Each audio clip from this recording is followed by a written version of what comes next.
begins right now. 93.3 Real Talk Radio and Warchant TV. We're making it work yet again as Ira is in the other room and Corey is at home. And boys, say hello. Make sure your mics are all good. I'm working magic over here. Hello. Can you hear me now? Can you hear me now? Clear, loud and clear. Sweet. Testing. 1, 2, 3. Oh, we got echoes. What do we got to do? Good job, Ira. I think what's going to happen is that Director Matthew's going to fix it. In the interim, I will just say this. Welcome in, everybody. Good to have you on board, obviously, and we'll get started in mere moments. First, I need to tell you that Register Sausage sponsors the hour, as always. Yay, sausage! And I'm saying that more these days as I partake and have a good time with this. So I'm excited to Ben and his crew again kicking ass. And oh, by the way, it seems like every other day with the good news that Florida State's getting in the world of recruiting, and otherwise we have new specials. Oh yeah, and did you see there's a long thread, by the way, on the tribal council? I did not see this. No, a lot of people chiming in with their different sausages, but Registers I think carries the day.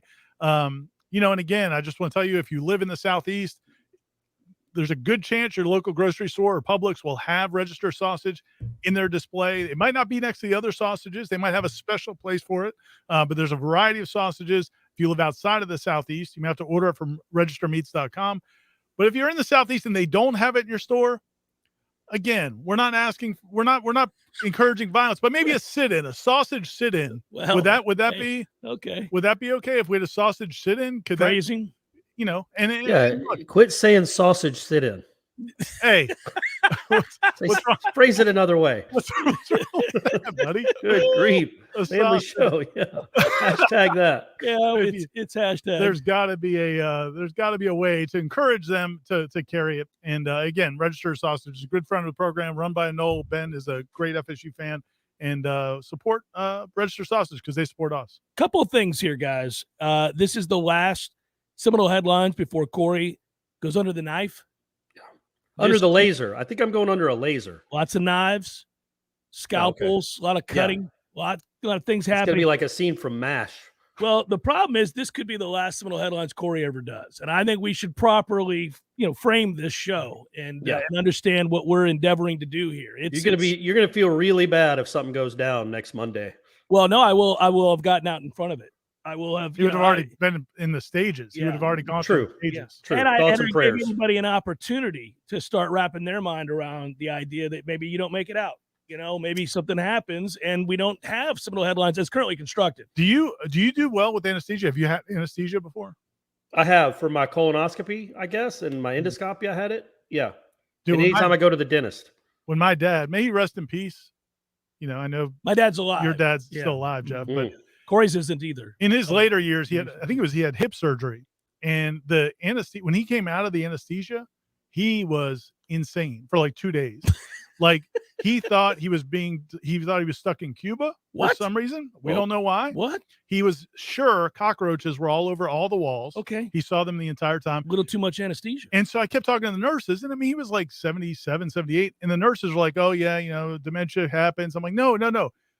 6 hours ago, he didn't have this. What did you people do to him? Yeah. But apparently with older people, it's pretty common to have some sort of hallucinations. Well, and Corey's getting up there, so I'm a little worried. Yeah, that's true. I'm about Ira's dad's age. And for the people that don't know, it's gallbladder surgery, which I think they say is the riskiest surgery you can have.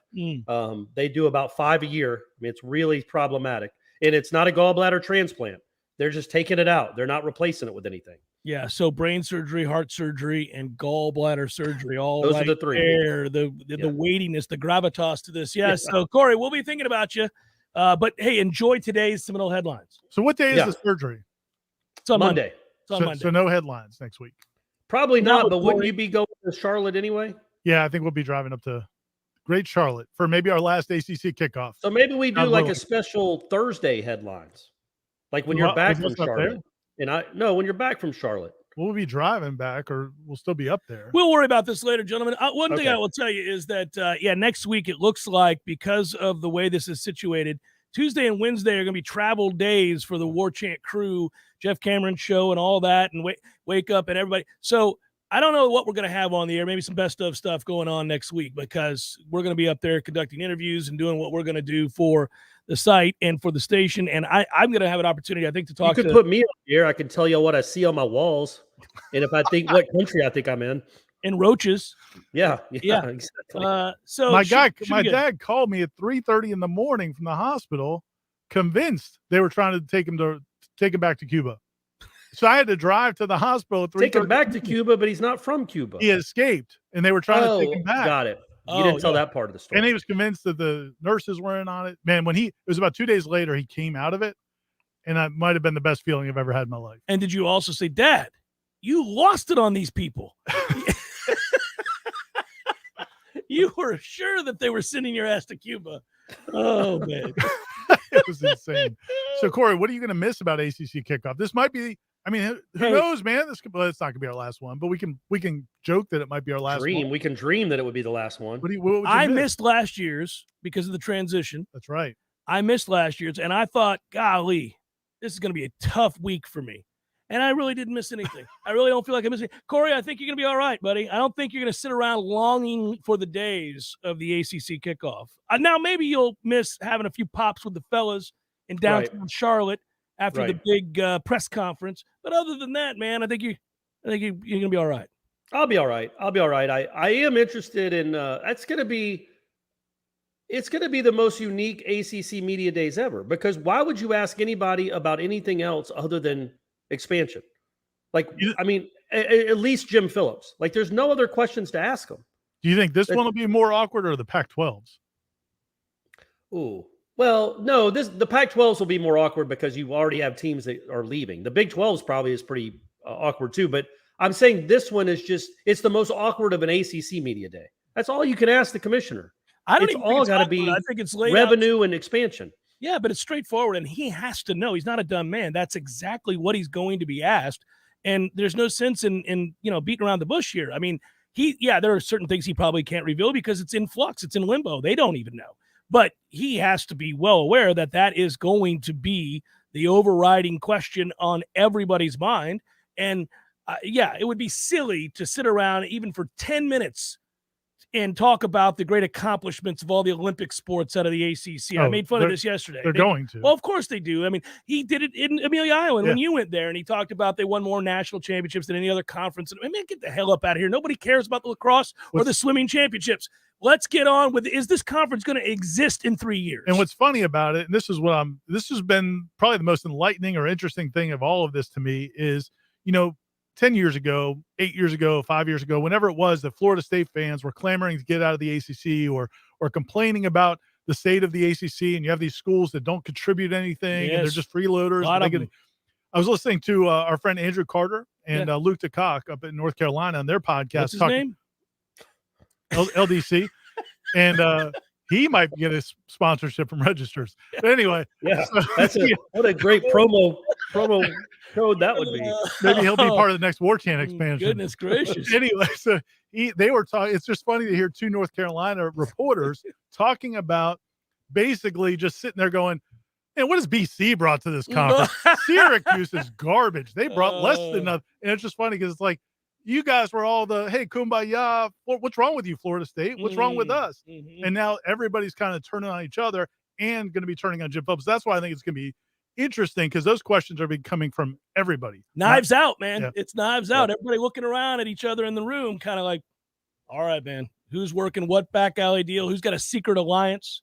And what I don't want people to do, because I saw Andrew write, he wrote a pretty detailed story about what went wrong with the ACC. And one of the things he said is the ACC had a little bit of misfortune in the sense that they never had two of their premier programs great at the same time. Florida State was good for a while, then Clemson's dominated the last half decade. And I didn't tweet him or anything, but I mentioned it on the Tribal Council. I take issue with that, man. From 2012 to 2016, that's a 5-year run. Florida State and Clemson, every time they played, was a huge game. And every time they played, it was two teams that ended up in the New Year's Six playing against each other in the regular season. So from 2012 to 2016, you had two of the best programs in the country playing every year. I think those two teams combined for 4 playoff appearances and 2 national championships. And you did absolutely jack squat with that. 3 years. What was it? When the ACC network start, Ira? 2019 officially it launched. It was announced in 2017. Yeah, because right. So it was announced on the heels of Florida State and Clemson being awesome and playing each other all the time and being one of the most watched games in the country. And it did next to nothing. It didn't materialize into any extra money anywhere, as far as we know. So I'm not convinced that if Florida State was good right now, like great, like Clemson has been, then it wouldn't matter at all. Well, they would have had to have gone back and not given up the grant of rights, which is what they had to do in order to get ESPN to build the network. And the fundamental problem with the ACC, and this is where, man, I get it. Everybody hates Swafford, and it's convenient, and there's a lot of things to criticize for when he was the commissioner, but the makeup of the conference is the biggest problem. You just have too many smaller schools, too many private schools that aren't going to fill stadiums and are not going to light up TV ratings. That's correct. And so what are you going to do with it? It is what it is. You could have put a greater emphasis on football and recognized and anticipated, obviously, down the tracks, this was going to be a much bigger deal than basketball. He didn't do that, but Wake is Wake. Wake is Wake. Duke is Duke. Duke yes, is Duke. Syracuse, BC is Boston, BC. Kyle. You can go on. Yes, it's fine. And maybe some of the choices they made when it came to expansion were ill-advised. But I also don't know how many great options were there geographically at the time.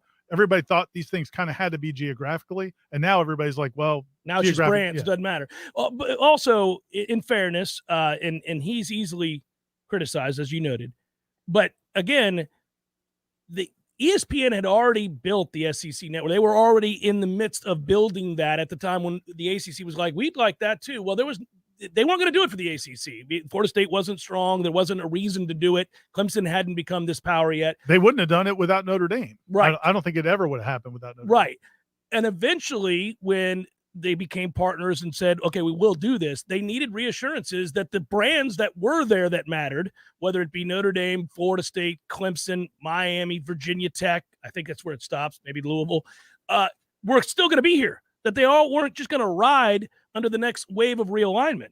And that the way they were able to show them that, it's steady, it's firm, and nobody's going anywhere was the grant of rights to. And so, I mean. And to Andrew's point, Corey, where the ACC did get a raw deal was Miami falling off a cliff as soon as they got in. I mean, they were. Absolutely. Have never won the conference. Have never won the never conference. Even played for the conference. Sorry, title. Sons of bitches have never. No, 1 year they did, Ira. They lost by 35 points. Yeah, they lost. They got beat by 100. That's why you forgot.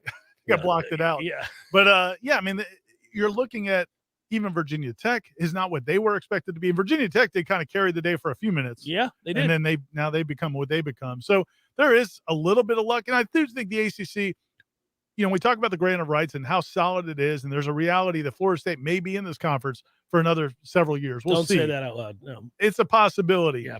And there is a possibility if somehow they could get Notre Dame. And I know a lot of people will say, and I agree to a degree, that if Notre Dame's not enough, but if you got Notre Dame and maybe another school, maybe a West Virginia or somebody else, whoever it is, and you had Florida State, Miami, and Clemson and Virginia Tech get to a high level with Notre Dame at a high level, now that conference can survive.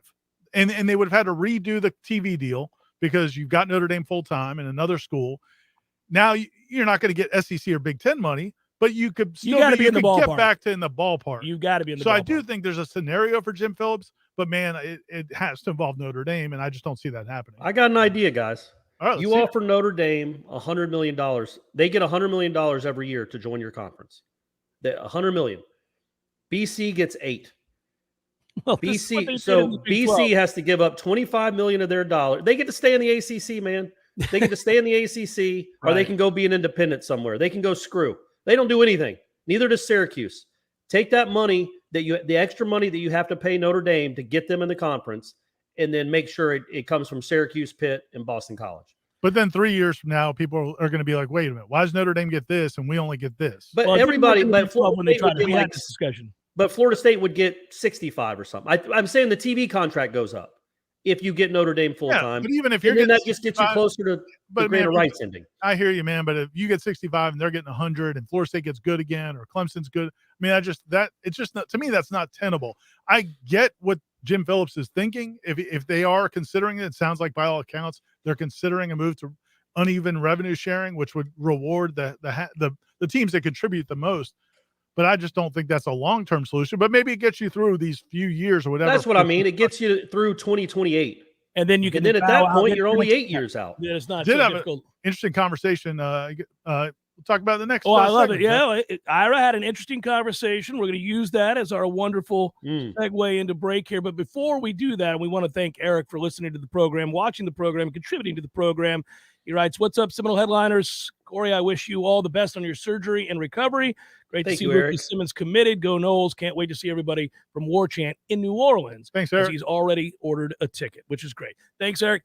More Seminole headlines in a moment. 93.3 Real Talk Radio and Warchant TV. Whitten Glass has been taking care of families since 1945. Experienced, reliable professionals who offer only the best, like Whitten's top-of-the-line bath enclosures. Eye-catching storefronts are a specialty at Whitten Glass, and they provide precise installation. Whitten Glass, Tallahassee's first family in glass. Online at whittenglass.com. Call 850-222-5781. Well. Hey, Jeff, look at this place. Yeah. Well, doing well. It's been a while since I've seen you, brother, but, it hasn't been a while since I've been over to Gordo's. I go there on the regular because of you, Eddie. Well, we keep you regular. Well, that's true, but I think of Gordo's as a place to sit down, have a cold beer, talk to your friends, enjoy the sports, eat the delicious food. But I think of you as Uncle Eddie, a man who takes care of his people and takes care of the town. I appreciate that, Jeff. Hey, and we'll keep you regular. Gordo's, bringing the flavor and flair of Cuban food to Tallahassee since 1996. Crawfordville Auto and Tire. Crawfordville Auto and Tire. Oh, hey there. I was just singing the praises of Crawfordville Auto and Tire. They do just about everything. Complete engine rebuilds, brakes, shocks, tires, oil change, you name it, they do it. And they offer a 12-month, 12,000-mile warranty on all parts and labor. Most of the time, they can service your car the same day and offer towing to help you get to the shop. Now that's something to sing about. Open weekdays from 7:30 in the morning until 6 at night. Crawfordville Auto Repair and Tires. Give your business a facelift with a modern, consistent, creative brand overhaul from Curiosity Marketing Group. These days, it's not enough for your business just to have a standard website or a Google listing to reach your customers. Your business needs to stand out with eye-popping branding, modern web development, and strong marketing. And it takes a team to pull it all together. Words and websites matter. At Curiosity, we make the most of yours. Find out more at curiositymg.com. I used to fight almost on a daily basis working on my business website. I'm a pretty smart guy, but I could never get it to function the way I needed it to, and I was losing customers because of it. That's when I called Curiosity Marketing. They listened, they understood, we collaborated, and in the end, they delivered beyond my highest expectations. Now, I can barely keep up with the work. They say the future belongs to the curious, and now I'm excited about the future of my business. Find out more at curiositymg.com. T-Spark Enterprises, roofing and construction services. T-Spark.com. My father always taught me that if you provide people with honesty and great service, your results will speak for themselves and your customers will do the talking for you. When I hear contractors use catchphrases like most trusted, best of, and we beat any price, I'm reminded of my father's words. Just because you say it doesn't make it true. We work hard to earn our customers' trust and provide top-notch service so you can reach your own conclusion about us. Are you in need of roofing or construction services? Let us show you we are not about catchphrases or gimmicks to earn your business. T-Spark Enterprises, roofing and construction services. T-Spark, T-SparkConstruction.com. License number CCC 1331204.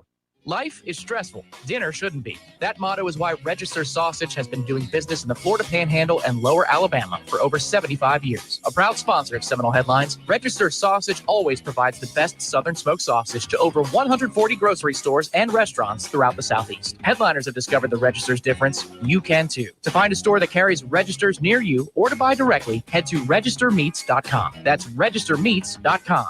Register Sausage. Yay, sausage! Seminole Headlines returns now. Head to YouTube and search for Warchant TV today to catch the show live or on demand. Now, here's Jeff Cameron, Ira Schofel, and Corey Clark. Ira, we went to break with a teaser that had to do with you, sir, hearing some interesting news. You better not let us down. I mean, let's hear the interesting news that you were about to break. I'm just having a flashback to back in the day when Corey was still living in Atlanta, and I was doing your show, and Corey would listen online occasionally. Yeah. And I had a tick where I would say it's interesting all the time. And Corey's like, hey, man, can I give you one little thing of advice? Like, you keep telling us things are interesting, but let us figure it out if what you're going to say is let us to decide if it's interesting. So anyway, I had just done that. But I did. I was on Pat Smith, who I guess he used to be the producer for Feinbaum when Feinbaum became what it became. Mm-hmm. And now he's part of a show in Birmingham. And I remember Pat Smith. Yeah, he's a real good guy. He used to have, if you were on Feinbaum, he's the guy that would contact you. Mm-hmm.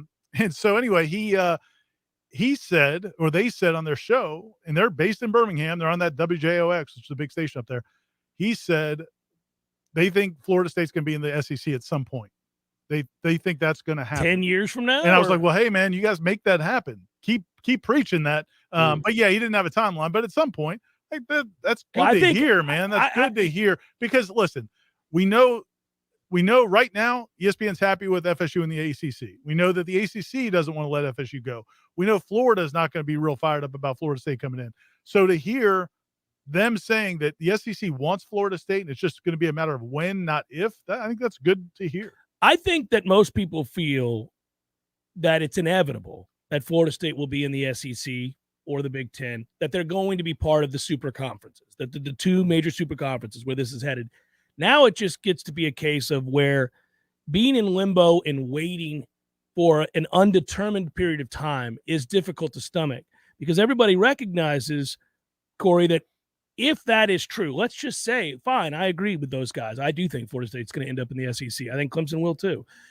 But if it's 8 years from now and you're losing by $40 to $50 million per to those that you have to beat out for players, facilities, coaches, by the time you enter that league, you're about ready to get your face kicked in for the next decade trying to catch up. But at that point, they wouldn't want you. So there's an incentive, I think, on ESPN's and the SEC's part to bring in these schools when they're still viable. Like you wouldn't wait for Florida State to die on the vine. Well, Florida State could end up dominating the ACC and making the playoff. Let's say they get back to operating at whatever that version of peak efficiency is. But yeah, I don't know that. ESPN has invested a ton in the ACC. It's an asset. Right. Now, it's an asset they don't want to just throw away. They can't go to their shareholders and be like, well, I mean, they have to do something with this. So I don't know how this is going to work out that in a timely fashion, the ACC gets dismantled by ESPN and merged with the SEC. I don't know that that's going to happen anytime soon because I think everybody knows that's legal wrangling that's going to cost hundreds of millions of dollars and or time in court. But we know it is going to happen eventually where it's going to be 2 or 3, probably 2 super conferences, right? Like that's where this thing is heading, whether it's 2028 or 2038, that's where it'll be eventually. Florida State has to make sure they're viable to be a part of one of those 2 super conferences when the time comes.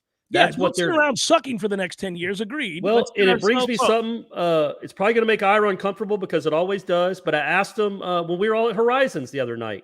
He's going to you know what Jeff's going to say, by the way, Ira, before I even ask this question. I don't, because I can argue the other side and poke holes in it's not a bad argument. I'm not saying you're wrong. I'm saying that it's something to discuss, I think, or something that donors might be wondering about. So they've raised $60 million for this football-only facility, which is a big deal. You need a football-only facility because everybody you compete with has one.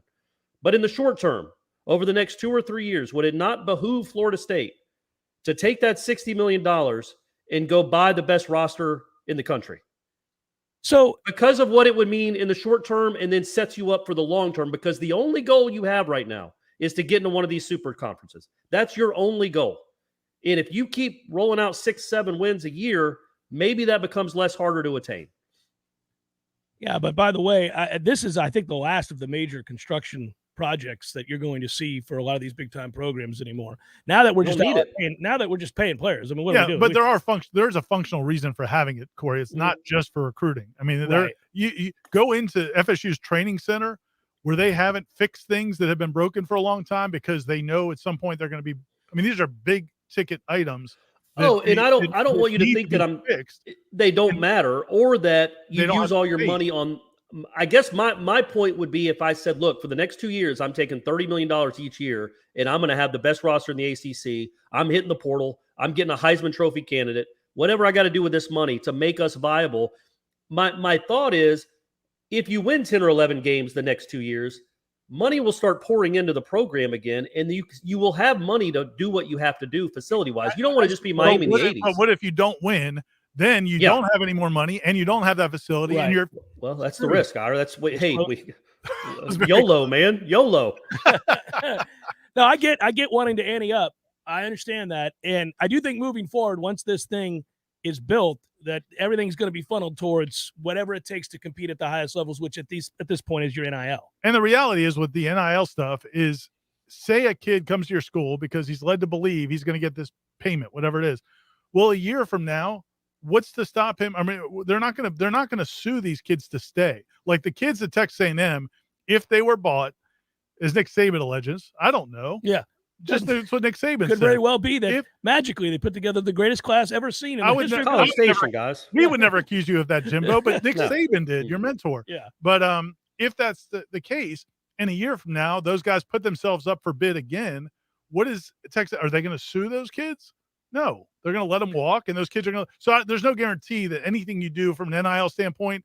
My point is, I don't know that any of that's like, oh, we're going to have that guy for 3 years.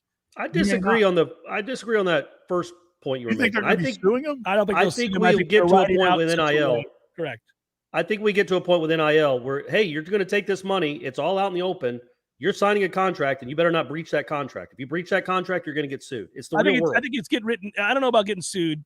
Maybe, but I would think that it's going to be written in such a way that if at any point you leave the program, this dissolves. You're not getting more. And you're saying, well, that's a problem. But if you're Texas A&M, you're outbidding anybody. So you're not really worried about it at Texas A&M. I mean, who's going to take your player? Florida State, you would be. Florida State, you would be worried about it. Yeah. I mean, there's players on Florida State's roster who have NIL deals now that have stayed at Florida State partly because they got an NIL deal. I mean, that's happening across the country, but that doesn't mean they're going to stay next summer. And if they have a big, I'm saying this is going to be a constant reality. So I don't know that for a school like Florida State, buying your way in is the way to go. Plus, I don't think it's sustainable. But I do think that these next few years are pivotal, not just to make sure you get invited, but that you are in a position to compete when you get there. Like it would stink. Well, that's the latter part is what I'm worried about. I think Florida State's cachet is in place, and it will be for the next 10 years. I mean, they have to keep finishing under 500 for the next decade. It's got an iconic cachet. Right. Yeah, it's a brand, Corey, an iconic brand, some would say. No, it's an iconic cachet. What if he had said that at the press conference? Florida State has an iconic cachet. They have built and you see it with the valuation of these teams. You see where Florida State sits in that. And I think that really, whether you look at that list or anybody else's list and what criteria they use, Florida State is in the top 20, 25 most valuable brands, if you will, in college football. That's not really going to go anywhere anytime soon. Lots of those teams that are ranked right around Florida State and or above and just below have all gone through extended periods where they struggled and found their way back.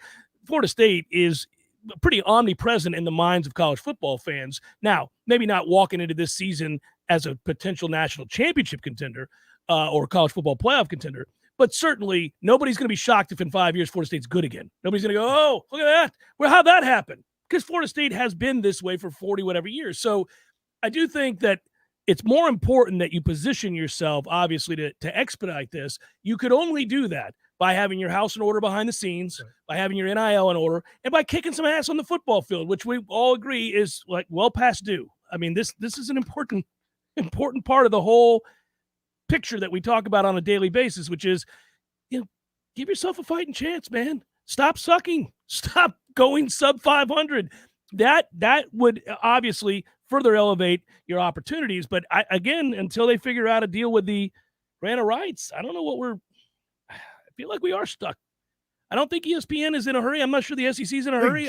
Jim Phillips should walk around, like somebody in the chat called him Warden Phillips earlier. He should walk around the chat with like one of those billy clubs, just kind of like tapping it in his hand. Y'all ain't going anywhere. Yeah. Y'all are sentenced to the ACC for 14 more years. You're living a 14 to life. I wonder, by the way, I mean, that is the interesting part. We'll never get a straight answer on that. I mean, what is Jim Phillips thinking? Like, he took this job. He wanted to be the Big Ten commissioner. He didn't get that job. So he did the next best thing. He took the offer from the ACC. The ACC and all of its member institutions were very excited about Jim Phillips because he's extremely well thought of, and he had done a masterful job at Northwestern. In the midst of academia, he convinced them to spend oodles of money on football facility. So we liked where his mindset was. We liked his ability to negotiate. And now he's in a dead-end conference that has zero chance to matter in 10 years. What the hell do you do? What? I agree. Let's circle back to what Corey said. What is he going to say next week? I mean, what the hell is he going to talk about? It all sounds like we're just, I guess, kind of twiddling our thumbs until some big announcement is made that there's been an agreement behind the scenes with the powers that be, Fox or ESPN, with the ACC as to where we go next. And it is a good point by Go Noles FSU. I think Jim Phillips 10 plus years ago maybe would have seen the writing on the wall a little bit better, maybe a little bit more forethought. But yeah, man, there's not a whole lot you can do right now. Honestly, there just isn't. But yeah, it's frustrating. It's frustrating, but we do think eventually it's going to be two conferences. It's just a matter of when. And I thought it was funny. Somebody came out with a report yesterday. I don't remember who. That the SEC had decided to stick to 16 teams. And that was the breaking news. SEC's decided to until they don't. You know what I mean? Like, they didn't come out 15 months ago. Nobody thought they were going to 16. It's not like they had a press release like, hey, we're looking to expand.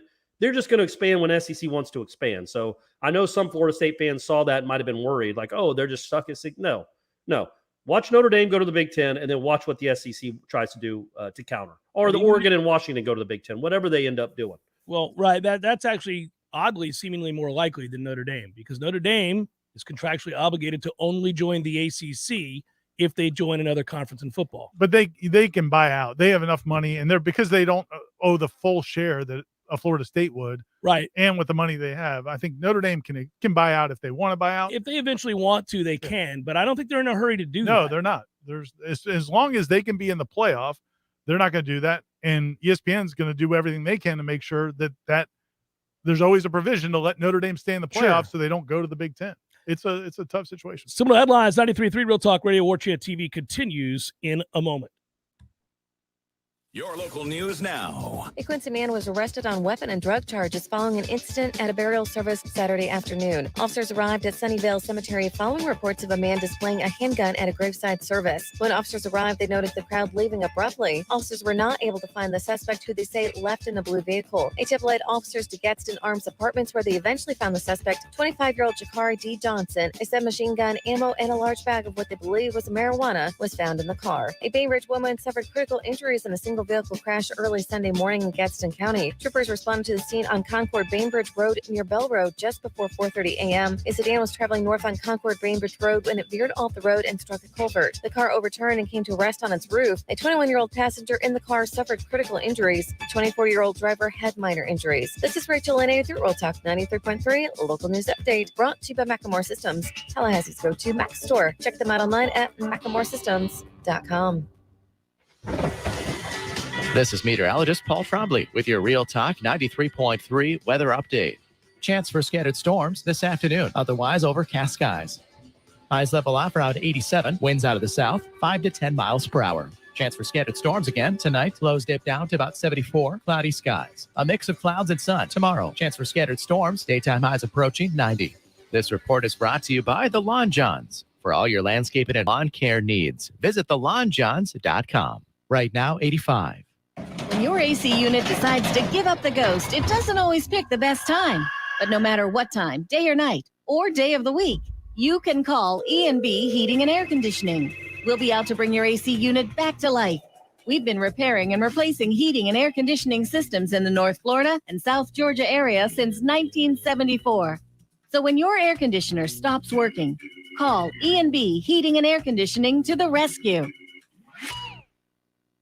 Well. Hey, Jeff, look at this place. Yeah. Well, doing well. It's been a while since I've seen you, brother, but, it hasn't been a while since I've been over to Gordo's. I go there on the regular because of you, Eddie. Well, we keep you regular. Well, that's true, but I think of Gordo's as a place to sit down, have a cold beer, talk to your friends, enjoy the sports, eat the delicious food. But I think of you as Uncle Eddie, a man who takes care of his people and takes care of the town. I appreciate that, Jeff. Hey, and we'll keep you regular. Gordo's, bringing the flavor and flair of Cuban food to Tallahassee since 1996. Life is stressful. Dinner shouldn't be. That motto is why Register Sausage has been doing business in the Florida Panhandle and Lower Alabama for over 75 years. A proud sponsor of Seminole Headlines, Register Sausage always provides the best Southern smoked sausage to over 140 grocery stores and restaurants throughout the Southeast. Headliners have discovered the Register's difference. You can too. To find a store that carries Registers near you or to buy directly, head to registermeats.com. That's registermeats.com. Register Sausage. Yay, sausage! Seminole Headlines returns now. Head to YouTube and search for Warchant TV today to catch the show live or on demand. Now, here's Jeff Cameron, Ira Schofel, and Corey Clark. Ira, we should make mention at least that there is a little bit of, and put a ribbon on this, I guess, for now. I think Link it looks like, going to have his coaching staff intact from Notre Dame to here. Yeah, it looked like there was a lot of there's a widespread feeling that there was a good chance one of his assistant coach, the pitching coach, would get hired as the head coach at Notre Dame, and he did not. And if that had happened, I think the feeling was that maybe Jason Jackson would end up coming to Florida State from Alabama. But no, he was able to keep both of his assistants. And it's first of all, I mean, it's cool that after that season, that staff that had that success will be coming intact, and he'll be coaching with guys he's been coaching with the last few years. But the hitting coach has really long ties to the state of Florida, played at UCF, is from the state of Florida, and will recruit really well. And the pitching coach, I think, is one of the most highly respected pitching coaches in the country. So it's a big deal. Well, it also shows great loyalty to Link, and I think obviously the work environment had to have been a good one to follow him from Notre Dame to Florida State. Also an opportunity, Corey, to get the hell out of that dump of a town. Absolutely. And, I mean, it's crazy they had to even – I mean, they should have left with Link. They should have been on the plane with him. This is nuts. The one guy – I'd rather be – he could have been a head coach. Might have been the head coach at Notre Dame. I'd rather be a volunteer assistant in Tallahassee than the head coach in South Bend. You kidding me? But also their freshman ace, their freshman stud pitcher, the lefty, the one that shut down Tennessee, he is in the portal. So just throwing that out there. Don't say. Man, what a beautiful thing that would be. And I don't know that we properly at the press conference or in my one-on-one interview with him on Warchant TV expressed the gratitude we all had for Notre Dame going to Knoxville and beating the most obnoxious team ever assembled. That's a good point, man. None of us thanked him personally. Like I could have been like, yeah, listen, I care about FSU. That's all well and good. But look, man, you did the world a favor by knocking off that team, which I didn't think it was possible for a college baseball team to be as disliked as, say, Miami Hurricane football teams over the years. But that Tennessee team accomplished it. It was pretty amazing. There wasn't one redeeming quality about that Tennessee team. Their annoying factor was so special. Like, usually at the end of a season, teams are like, okay, who did you lose? Who do you got to replace? Can we rekindle the magic from last season? Right. With them, it's going to be like, how are we going to keep this together? How can we be as obnoxious as possible? Can we get back to 22 level of obnoxiousness? Yeah. What do we have? Joey left, and he was a real piece of. Yeah, he was a piece of work. How are we going to replace him? Well, you recruit that. You recruit like kids that dump kids in trash cans and lockers. You ask their coaches, like, how big an ass are they? And if the answer is no, he's a great kid. Well, come to Knoxville. Yeah, that's not what we want around these parts. Yeah. Have you seen the way we play, sir? That's the wrong answer. Now, I would also note that one of the ways you guarantee that level of obnoxiousness that is not only present on the field of play, inning to inning, game to game, but it also shines through on the television product, is you ensure that they're on the amount of steroids that every one of those players were on at Tennessee, quite clearly. Allegedly. My goodness, allegedly. Nick Saban alleged that also. My goodness gracious. I mean, those guys looked like they were part of the WWE. Every one of them. Every one of them. I'm like, what is going on? Hey, now listen. Up next. Credit to them. That is commitment that I've wanted to see around these parts, especially in football, for a very long time. Their dedication to the Bama table. Leading off the third, the Ultimate Warrior. I mean, that was them. And, they it got them bounced before they ever got to the College World Series. Nobody's accused Florida State hitters in recent years of being on steroids, have they? I can't wait to get back to being hated because of the alleged misdeeds of the program and all the subsequent success that it's having. Like in football, I want people to be like, well, this is ridiculous. How did they turn it around from 5-7 to 12-1? Why do these kids keep signing with them? Why do they keep getting all these 5 stars? They got 5 stars everywhere. Yeah, you want, wouldn't that be cool to have that? Yeah. Again? I want the anger to be festering just underneath the surface when I meet a random fan for the first time of another program, and they're just waiting for their opportunity after a couple beers to say, now listen, what's really going on in Tallahassee? Because I got to tell you, all of us around these parts hate FSU because you guys blah, blah, blah, blah, blah. I just want to hear that. Hey, Ira, speaking of, not that we're speaking of NIL, but the kid that just committed, Lucas Simmons, right? Yeah. Mm-hmm.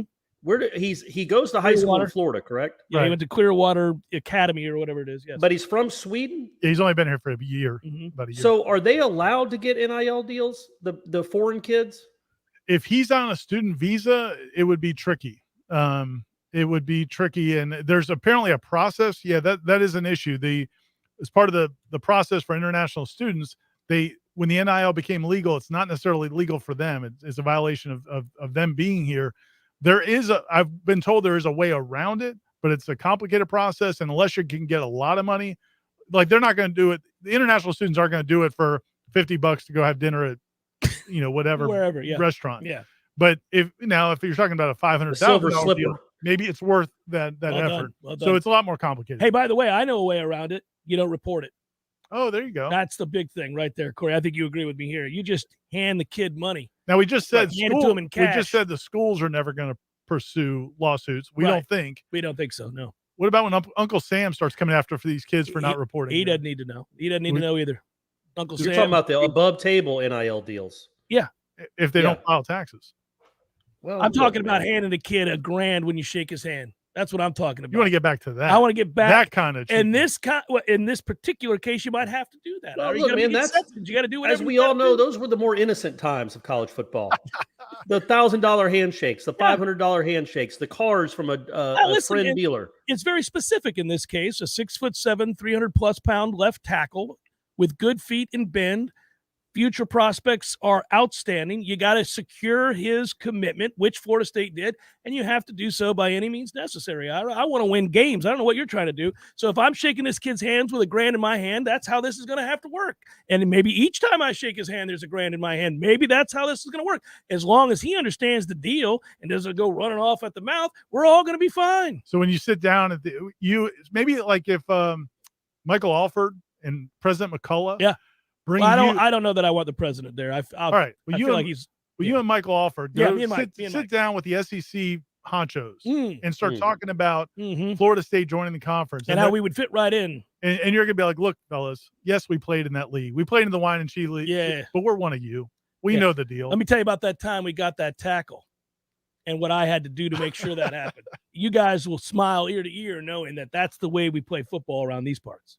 Yeah. Can you even I was trying to think of the physics of a $1,000 handshake. So you're rolling up 10 $100 bills into your hand. That's not going to be real. That's going to be not subtle. I don't know that it's a literal handshake, Corey. It could just be we walk him into the facilities and we say, hey, we're going to watch some film. And we shut the door. I'm like, there's $1,000 on the table. Pick it up.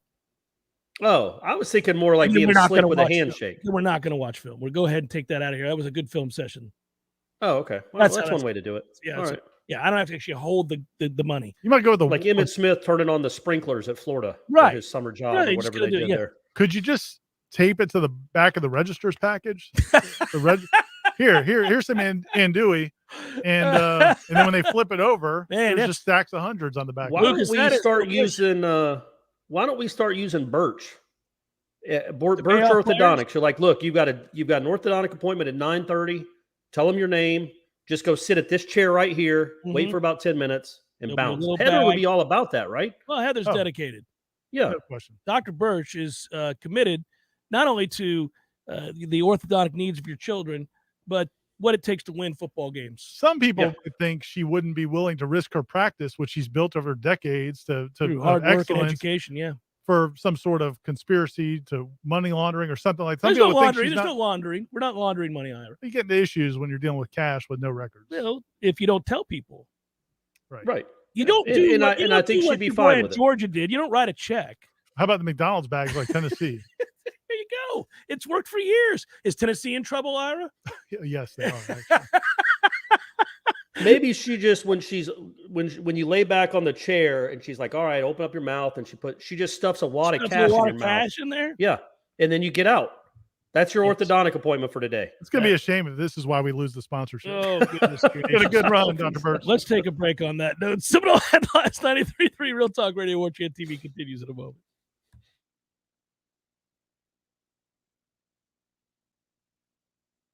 Challenging, rigorous curriculum. We will also work with our students to teach them how to set goals and then how to work to reach those goals. Red Hills Academy will offer the Spanish language every day. Relationships are really important to us, not just with our students, but with our families and the community.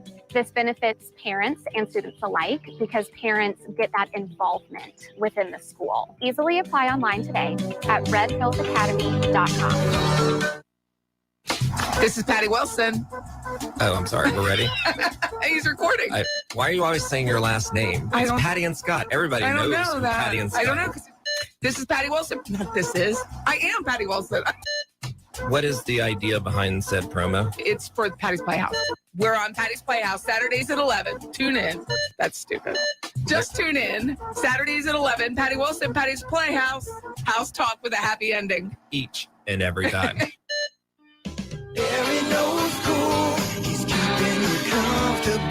This is Kyle, service manager from Barano Heating and Air. Schedule an appointment from your mobile device to learn about our Total Comfort Service Program. With guaranteed same-day service, 15% off necessary repairs, and $25 berry bucks to use towards air filters and other products. Turn to the experts at Carrier and Barano Heating and Air. Any day, anytime, anywhere. Online at baranoac.com. Florida license CAC 1816-186. I tend to second guess dinners with friends because they're often interrupted by diarrhea, gas, bloating, stomach pain, or oily stools. It turns out I have EPI, or exocrine pancreatic insufficiency, which means I'm missing the enzymes needed to digest food. My doctor prescribed Creon, pancrelipase, an oral prescription medication that replaces pancreatic digestive enzymes. Creon treats EPI due to cystic fibrosis, chronic pancreatitis, pancreatectomy, or other conditions. Creon may increase your chance of fibrosing colonopathy, a rare bowel disorder. Tell your doctor if you have a history of intestinal blockage or scarring or thickening of your bowel wall. If you're allergic to pork, or if you have gout, kidney problems, or worsening of painful swollen joints. Call your doctor if you have any unusual or severe gastrointestinal symptoms or allergic reactions. Take Creon as directed by your doctor and always with food. Do not chew capsules as this may cause mouth irritation. Other side effects may include blood sugar changes, gas, dizziness, sore throat, and cough. These are not all the side effects of Creon. Creon is the #1 prescribed EPI treatment. Ask your doctor about Creon for EPI and visit Creon.com or call 800-633-9110 to learn more. That's CREON.com. Sponsored by AbbVie. Many orthodontists in Tallahassee can straighten a smile, but at Birch Orthodontics, they're dedicated to providing the finest care possible. The experienced and friendly staff is trained in all of the latest techniques. So whether you need standard treatment like braces or Invisalign, or you have a more complicated case requiring extra attention, Birch Orthodontics is here for you. Set up your free consultation today by visiting birchorthodontics.com, BURCH orthodontics.com, or call 850-877-1692. At Birch Orthodontics, they create beautiful smiles that last a lifetime. Seminole Headlines returns now. Head to YouTube and search for Warchant TV today to catch the show live or on demand. Now, here's Jeff Cameron, Ira Schofel, and Corey Clark. Getting excited about the questions coming up next hour. Headliner questions in hour number 2. Just pulled some of those up. I'm starting to read through those, Ira, making sure that both Twitter and Facebook well represented before we get started. It's the only fair thing to do. There's also been some good questions in the chat. People have had some good comments. I think I think the thing with the ACC right now and like the feelings about trying to get out of it is like, I wonder what the amount that fans like, what amount would fans be willing to pay? Like what amount if Florida State could get to a point where it is negotiating. And right now we know, like, I mean, you're talking about $120 million is the exit fee because it's three times your revenue. If Florida State could get a deal where it's like $250 million, would fans be like, all right, it's worth it? $300 million? Like what dollar amount? Like, I'd want to know. Went to fans and we're like, hey, the SEC wants this. We've got it in writing. But we have to get out of this agreement. the grant of rights. We have to pay this before we can go. But as soon as we pay it, we're off to the SEC. Can we do a Kickstarter? I think you'd raise it pretty darn quickly if you matched it like these bum professional league owners that like, hey, if the city matches like Arthur Blank did building the stadium, we'll match whatever you guys donate. I think you would raise enough money very quickly by people that matter to get out of that contract. I think what you would want to know is how much of that price, that asking price to get out from under, the grant of rights, is being paid for by both the SEC, ESPN, whoever it is that wants Florida State to exit, because they're going to have to bear the brunt of some of this too. It can't just all be the member institution. I think it would have to be like, okay, we got you. It's worth it to us long term because of what you're going to add, and what we're going to be able to negotiate with our next television contract with the additions of Florida State and Clemson or whatever you want to say. So if Florida State could do it for $150 million on their part and $150 million on the network or on the conference, I think everybody would be gung ho. We all would. But ESPN is not going to do that for all of these schools. No, of course not. And Florida State's not going to be the only one to make the exit. So, I just think that, and then we talked before about it's not going to stay here. They're going to at some point go to 2 or 3. I don't know what that spark is going to be. If Notre Dame doesn't pick a conference, if Notre Dame picked the Big Ten, then I think it's on. It's on. Here we go. Yeah, I don't know. It all comes crumbling down. If I don't know if the Big Ten sees the incentive in getting Oregon and Washington, and if they don't, then why would the SEC move at this point? So I just think that I'm curious. Well, you're describing Florida State fans' worst nightmare, right? Is that okay? We're done for now, and we're in no hurry. And so we're going to wait, 2, 3, 5, 7, 9? How many years are we going to be waiting before the next series of events occur that allow these teams to move on? Because we do know eventually, we all agree, it is going to happen. But if it's not going to happen for 10 more years. Well, that's not happening. I would say, I think 7 or 8 is the longest, and I think it's more likely to be 5 or so. Hey, really quick. I'm sorry, Corey, I got to cut you off really quick. Be quiet. You sorry son of a. How quickly could Florida State get to? And I don't think it's going to matter long term. But Academic Alliance School, Corey. Ira, you and I talked about this before. The Big Ten values that greatly. The AAU, yeah. Florida State's close, and they've efforted to get there. Yeah, that was a big topic when FSU hired a new president last year when they went through the process. Dr. McCullough or President McCullough and several of the other candidates. That was like their big pitch of how they would get Florida State to become an AAU school. A huge part of it is how much research money you get from the government. Right. Yes. And Florida State is endeavoring, and they've been doing a lot in those areas. But yeah, I don't know if there's a magical number you have to hit. I just think at some point you have to reach that threshold where they're going to take you. And that, that could help certainly with the Big Ten. I read David Teal's piece on all this. He said Nebraska is not an AAU school. He said they're the only one that isn't, that all the other ones are, and that's what they look for. But Nebraska's in there without being one. I thought you can't make exceptions. But what I was going to say before I was rudely interrupted was that, look, if I'm the Big Ten, like I think Florida State's best case scenario is the Big Ten comes calling. Not that you join the Big Ten necessarily, but then the SEC doesn't want you to join the Big Ten. Because imagine Florida State operating at peak efficiency with $110 million a year in revenue, along with Clemson, along with Miami. Now, all of a sudden, the SEC's got real competition for the bet. You know what I mean? Like, I think that would be enough to get the SEC wheels moving. Like, well, we don't want them to go to the Big Ten. If our options are Florida State and Clemson are in the Big Ten, are they here with us? We want them here with us. I think, but you're right. Until that happens, why would the SEC move right now? If the Big Ten decides they do want to be in the Southeast and they're idiots if they don't. Then you feel like that could kind of spark. That could be a spark. I'm still wondering, are we even going to be talking about these conference affiliations 10 years from now? I know we keep saying Big Ten, SEC. It's really Fox and ESPN and other people that are gobbling up media rights to live sports. Well, then Fox should want to get into Florida and get into that Clemson marketplace. It makes no sense. People aren't watching Minnesota and Purdue, man. The two teams that have the most million-plus viewers in the country the last 5 years, not all time, just the last 5 years, that don't involve Big Ten, SEC, or Notre Dame games is Clemson and Florida State, and it's not close. So if you're the Big Ten and you want to up your market share and you want to become they've won one national championship in 25 years. So if you're the Big Ten and you want to compete with the SEC, it's FSU and Clemson. What would Florida State's record last year have been in the Big Ten? Which division of the Big Ten? It's similar, man. They would have been a little bit better. Oh, I thought you were saying they would have been worse. No, I think they would have been better. I think they would have had a better record. By the way, we did get an answer here. Nebraska was an AAU team when they got into the Big Ten. They lost it subsequently because of something that happened with their medical school. So I don't know the details. Hey, we also dropped the top 40 today over at warchant.com. 1 through 5. 1 through 5. We can get to touch on that a little bit. Well, we got 20 seconds.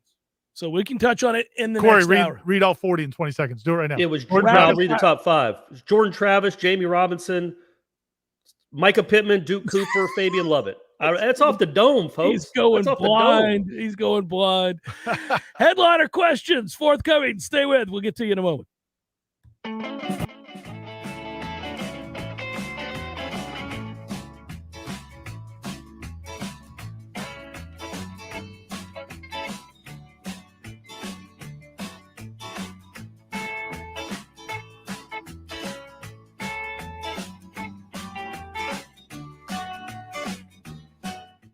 Coming up next, more of the Jeff Cameron Show. Live and local on Real Talk 93.3. WVFT, Greta, Tallahassee.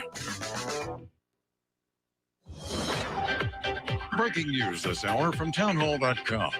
I'm John Scott. Another round of hearings from the House panel investigating the January 6th Capitol riot. Bob Agnew with that report. John, one of the panel's 2 Republican members, Trump detractor Liz Cheney, accused the former president of stoking up anger among his supporters with false claims of voter fraud. They wanted to believe in him. They wanted to fight for their country, and he deceived them. The former president told supporters in Alaska on Friday not only was there cheating in 2020, but he says Democrats are hoping for more by opposing election integrity reforms like stronger voter ID laws. We must pass critical election integrity reforms, including universal voter ID, citizenship confirmation. Can you believe it? We don't want citizenship confirmation. Panel says today it will prove a connection between Trump and white nationalist groups like the Proud Boys and the Oath Keepers. Bob Agnew reporting. Also at townhall.com, the Biden administration telling hospitals that they must provide abortion services if the life of the mother is at risk. Norman Hall has details. The administration law on emergency treatment guidelines preempts state laws in jurisdictions that now ban the procedure without any exceptions following the Supreme Court's decision to end a constitutional right to abortion last month. The Department of Health and Human Services cites the Emergency Medical Treatment and Labor Act, which requires medical facilities to determine whether a person seeking treatment may be in labor or whether they face an emergency health situation or one that could develop into an emergency, and to provide treatment. The department said emergency conditions include ectopic pregnancy, complications of pregnancy loss, or emergent hypertensive disorders such as preeclampsia with severe features. Norman Hall, Washington. More at townhall.com. If you're considering protecting your retirement with gold or silver, listen up. Mark Davis here. And one company I trust for this, Advantage Gold, the highest rated precious metals firm in the country. They are so passionate about teaching people how to own physical gold and silver. They've won the Best of TrustLink Award 4 years in a row because they really educate their clients on how to buy gold and silver the right way. Call 800-900-8000, 800-900-8000. Talk to one of their experts. They can send you a free gold kit along with a free copy of the Wall Street Journal national bestseller, The Great Devaluation. Number again, 800-900-8000. Don't wait any longer. Get the best information, the best process, the best service, the best value, all from Advantage Gold. 800-900-8000. That's 800-900-8000. Call Advantage Gold today. 800-900-8000. Advantage Gold is not an investment advisor or a tax advisor. Consult with your financial advisor before investing. Well. Hey, Jeff, look at this place. Yeah. Well, doing well. It's been a while since I've seen you, brother, but, it hasn't been a while since I've been over to Gordo's. I go there on the regular because of you, Eddie. Well, we keep you regular. Well, that's true, but I think of Gordo's as a place to sit down, have a cold beer, talk to your friends, enjoy the sports, eat the delicious food. But I think of you as Uncle Eddie, a man who takes care of his people and takes care of the town. I appreciate that, Jeff. Hey, and we'll keep you regular. Gordo's, bringing the flavor and flair of Cuban food to Tallahassee since 1996. Many orthodontists in Tallahassee can straighten a smile, but at Birch Orthodontics, they're dedicated to providing the finest care possible. The experienced and friendly staff is trained in all of the latest techniques. So whether you need standard treatment like braces or Invisalign, or you have a more complicated case requiring extra attention, Birch Orthodontics is here for you. Set up your free consultation today by visiting birchorthodontics.com, BURCH orthodontics.com, or call 850-877-1692. At Birch Orthodontics, they create beautiful smiles that last a lifetime. It's time for Seminole Headlines featuring Warchant.com's Jeff Cameron, managing editor Ira Schofel, and senior writer Corey Clark. Your weekly dose of all things FSU, pistols, and pies starts right now. Here's Jeff Cameron. Hour number 2, headliner questions forthcoming. This hour brought to you by the aforementioned towards the end of the last hour, Dr. Heather Birch and Birch Orthodontics. We always appreciate their support, unwavering support, despite all of the times that it could be perceived that we were perhaps besmirching the name by including her in these different antics scenarios by which Florida State is better under the cloak of darkness, aided by Dr. Birch, right? Hey, look, nobody wants Florida State football to be better than Dr. Birch. So I'm not saying she would participate in those endeavors, but she wouldn't be unhappy if somebody else did. She wants Florida State football to be good. And I think that's the way to do it, IRL, because I take issue. I think nobody wants Florida State football to be better than more than me right now. I'm fed up. So if I were able to maneuver and manipulate and work together with others who feel this pressing need to see Florida State improve their lot in life, maybe she could contribute in that endeavor that I facilitated. You see what I'm saying? That way you got to remove yourself, right? Plausible deniability. Business is good, Dr. Birch. Thanks partly to your partnership with Seminole Headlines, but there's a reason Birch Orthodontics is the best in the business. There's a reason they have so much success is because they are the best in the business. Our kids have gone there. I could not say enough good things about them. I posted the picture last week of Alexa. She had her play published, which was really cool. I'm very proud of her. And, that was so awesome. It was awesome. And I posted the picture. Dr. Birch sent me a note about it, and I was like, and how about that smile?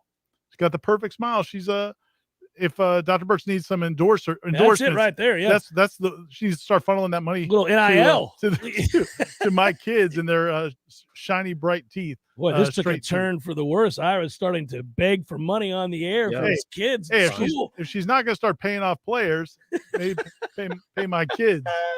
All right, we got a lot of questions. Before we get to them, really quick, once again, the top 5 is on warchant.com. You can watch Warchant TV and see the video.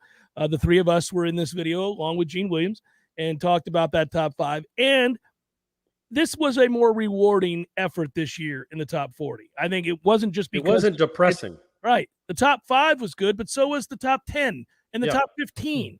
I think we got even top 20. Yeah, once you get outside the top 20, got a little shaky. But when you get even there were players in the high teens and early 20s where maybe a year or two ago you might have had them in the top 6 or 7.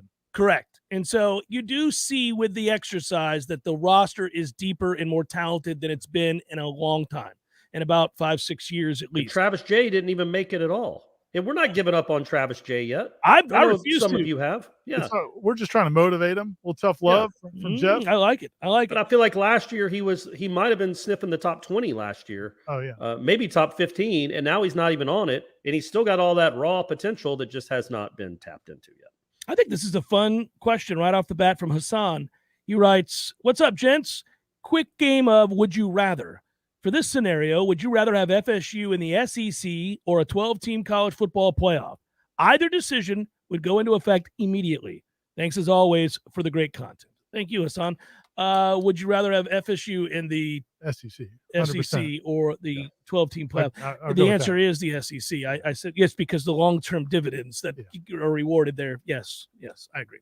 When they go to the 12-team playoff eventually, is that going to change? Would the TV contracts be ripped up at that point, or is that a completely different? Is the college football playoff contract different than the regular ACC? Yeah, it is. It is. The only part of that I think that could impact all this though is if they come up with a scenario where Notre Dame has to join a conference, then that would kick everything else. Which would be excluding them from the playoff. Right. The only scenario I could see where they force them into a conference. Yeah. This is from Brandon on Twitter. So we're already going back and forth. There we go. When was You the last should do time that from now on. Go back and forth Okay. every question. All right, enough out of you. Tennis match. When is the last time FSU had a single assistant as impactful and important as Atkins has been to the future of the program? That's from Brandon. Atkins has been phenomenal. Now, you could argue under Jimbo, there was a member of his staff that many believe to be the bag man. So that might have been. That would have been a very important assistant and impactful coach. When you want to think about the roster building that Jimbo did in early 2010, he had a couple of very important assistants on his Very staff. important assistants that helped engineer marvelous recruiting class. Even if we don't want to call him by that name, by that moniker, they were there specifically to recruit, and they did give him a great roster or helped bring a great roster. Well, they were very persuasive. Yes. The thing about Atkins and why he's so popular is I don't think it's just because he's recruited really well, which he has recruited exceptionally well since he's been here, and certainly this last run of getting these 4-star linemen. But it's also, the development of the line he had. It was pretty much overnight that they got to where you stopped seeing 2 or 3 years ago. I mean, every play you'd see defensive ends and linebackers just running scot-free. Yeah.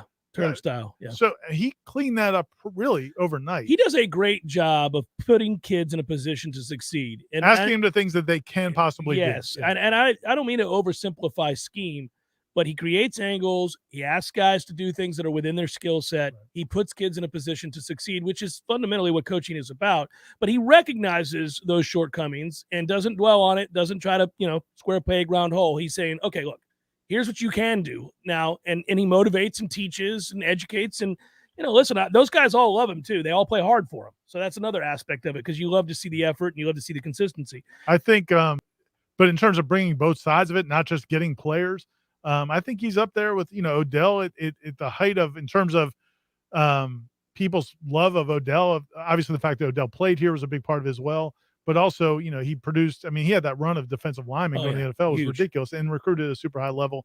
But there haven't been many that are as people love Alex Atkins. Well, he's also charismatic. The cigar, the whole thing. He's an infectious personality. Right. It's a relatability to him. And people aren't really necessarily in love with the rest of the staff right now. Yeah. So that probably I fall in that category too. Gator Kirk writes, good afternoon. Hypothetical. Seminole Headlines has fallen on hard times. OnlyFans is the lone option to return to financial freedom. Who joins the site? Who is the videographer? And who is the director of content? Thank you for being a ray of sunshine each week. Thank you, Gator Kirk. Well, who wants to direct this guy? Yeah, the old sausage sit-in. Another sausage sit-in coming on. Let's go. We can't answer that, guys. We can't answer that. Wait till you see what I look like after I get my gallbladder taken out. How much do you guys think a gallbladder weighs? You think it weighs anything? Well, it does weigh something, yes. It's got to. Everything does. But if I weigh myself the morning of the surgery and then I weigh myself that night, will it be a couple pounds difference? Are they that big? Are they 5 pounds? How much? I don't even know what a gallbladder looks like or how it fits in your hand. You didn't look this up before going in to have yours taken out? No, and apparently I don't get to keep it either.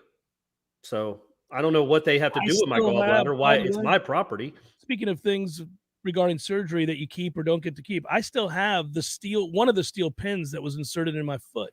And it's lengthy. It went from the top of my toe all the way down right towards the heel. You going to give it to Bryce and maybe I'll give it to Corey before his surgery. There you go. Something to hold on to. Yeah, I'll give you a hug and I'll put that in your hand and I'll say, hold on to this. It'll bring you good luck. So Matthew was saying it's 2 to 2.5 ounces? Yeah, I was going to say 2 ounces. I should have said it out loud before you looked that up. Damn it, because now nobody believes me. That's crazy. 1/8 of a pound? I would have thought a gallbladder was a little more, substantial than that. Oh, well, maybe I don't want to keep it. Kyle writes, do you think the 2 super conference scenario will be finalized and all set by the time the current 4-team playoff format is set to expire? Thank you guys for the great content. Thank you, Kyle. I think people are hoping that is the scenario. I think that's what's giving a lot of people hope that this will be resolved in the next couple of years, because you do have Big Ten's negotiating their deal, SEC's their deal, and then you've got the only one not negotiating their deal forever. So you'd like to hope that would be part of the playoff conversation, but I don't know. I mean, we'll see. I mean, I hope it is. Wilson writes, how long will it take for FSU to enjoy the benefits of joining one of the two major conferences? And further, how much longer before we see it play out on the field?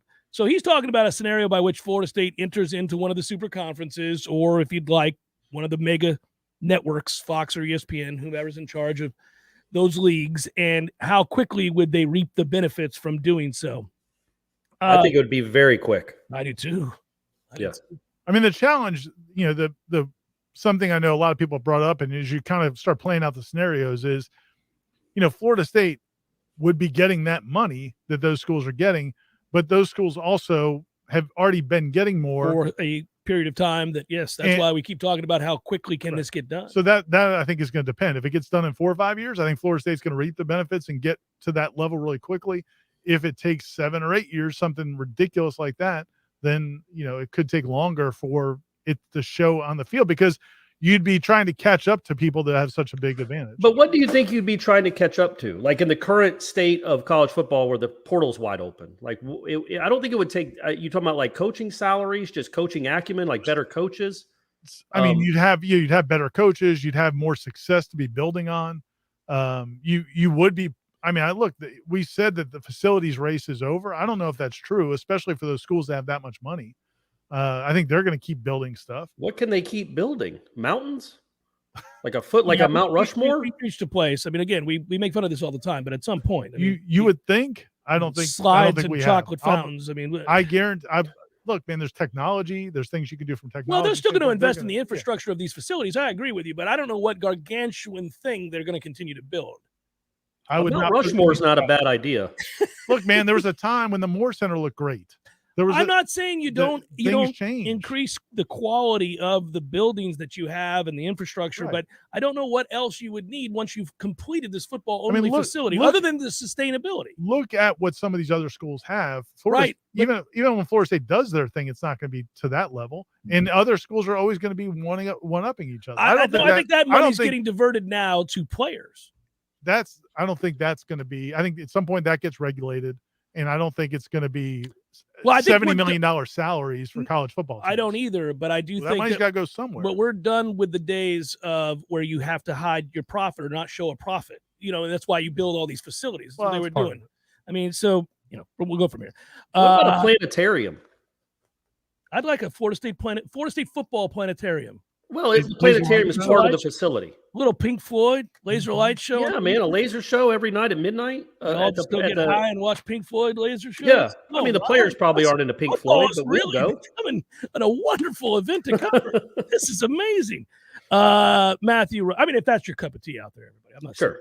Yeah, Matthew writes. You all get the joke. Laser light shows. Come on. Yeah. What are we doing?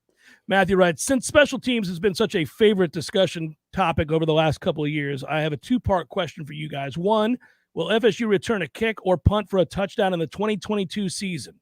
Ooh, it's hard to fathom, right? They got something for Duquesne. I think they got something for Duquesne right out of the gate. And then the follow-up question from Matthew is, who's the greatest kick punt returner in FSU history? Deion Sanders, Peter Warrick, Greg Reed, or other? Thanks in advance. I look forward to hearing your answers. Man, I love to watch Greg Reed. I'm not going to lie. Here's the thing about Greg Reed, and this is why I think he's probably more likely to be number one than some people might think, because obviously P-Dub and there's a lot of greats. But he's been going up against better defensive special teams. Like when I've told you guys before, when I said I took Leon Washington up in their film room to watch the T-Bucks return where he stood there and then took off against Syracuse. Leon Washington's first comment was, who did Syracuse have on coverage unit? What are they doing? It was just a bunch of pasty, heavy-set white guys trying to chase him, and he was like, that's not what I go against. Yeah. So, I think that part of it's different. The punt returns back in the day, we're not seeing – now teams put their best players on coverage units. Yeah, they didn't always do that back in the day. You're right. I would also say that Greg Reed did both. Peter Warrick, as far as I know, I don't know they ever returned a kick. I know Deion never returned a kick. And I don't think and T-Buck never returned a kick. Right. So they weren't even back there. Like Greg Reed at least did both. Don't you, Corey? Don't you think of Tamarick Vanover? He was awesome. For a kick, Tamarick was incredible. Kick returns. He was unreal. Yeah. That was. I remember thinking that every time he touched the ball, it seemed like there was a good chance he could go. Spurrier like wakes up in cold sweats at night? I'm going to go back and watch the returns really quick. Let's get one more in here while we can. Hey guys, been listening for a while. First question. I was watching Dalvin Cook highlights. Amazing. And thought about good old number 12. Here's my question. Injuries and off the field issues not considered. Who would you want Jordan Travis? Who would you want? Either Jordan Travis this year or 2016 Francois? It's hard to separate what ended up happening with DeAndre. It is hard to separate. And it's also, man, Jordan didn't have that team. DeAndre had a better situation. I would want Jordan Travis, and not because I think he's a better quarterback. I just, like you said, it's hard to separate. But that was part of the question, is take that away. Like, we didn't know what I'm not we didn't know that in 2016. Corey. You're not going to go with this hypothetical. You're going with reality. I'm going with reality. Yeah. Man, Francois he could throw the tar out of the ball though when he had time. But I don't know how we would have. I don't know what would their record have been last year with 2016 Francois. So this is is this talking about the 2016 team or the current team? Because the 2016 team, I think probably Francois. The current team, I think probably Jordan Travis still. Yeah, that's what I was saying, because you got to run. Especially last year, you had to run around. You had to make plays on the ground. You didn't have Dalvin Cook. Francois was not a mobile quarterback. No, it just reminds me of how important this season is for Jordan Travis. I don't think we have not figured out how to label Jordan Travis. And that's not a knock on him, because DeAndre was good. I mean, I thought at the end of that season, man, I thought DeAndre Francois was going to be a superstar. I really did. Yeah, I thought had a chance. He lacked some of the things that you need to be a superstar. I was still holding out hope for Malik Henry. You sure were. I was on that train. That's the only one I missed. I don't even want to say what I think about that, because I just remember picture day and being like, oh no, he's going to blow over. This is not going to work.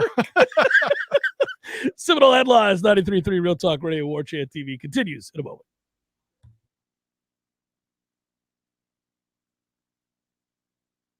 To get back into an old sport, or just want to spend more time outdoors to explore all life has to offer in our beautiful city, the dedicated team at TOC is here for you every step of the way. You can trust TOC for all your orthopedic needs. And now, scheduling an appointment has never been easier. Just visit teamtoc.com and click schedule online.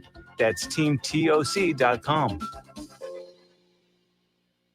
If you're hearing this right now and you or someone you know is active military, a veteran, police officer, firefighter, nurse, or a teacher, turn up the volume and listen to this. The legendary team at Hamilton Home Loan have a hometown hero loan program designed to make a difference to those who make a difference. When it's time to buy a new home, these guys will waive all their lender fees for hometown heroes. That's a $1,600 value right there out the gate. If you decide to use their preferred title company for the closing, you'll be saving another $600. That's $2,200 in discounts right off the top. That's like 20 tanks of gas in your car, everybody. And today, more than ever, it's important to save as much money as you can, wherever you can. So if you or someone you know is active military, veteran, police officer, firefighter, nurse, or a school teacher, and looking to buy a new home, choose the legendary team at Hamilton Home Loans and ask about their Hometown Heroes program. Call 844-FSU-LOAN or just visit FSUHomeLoans.com. Equal housing lender. NMLS number 200719.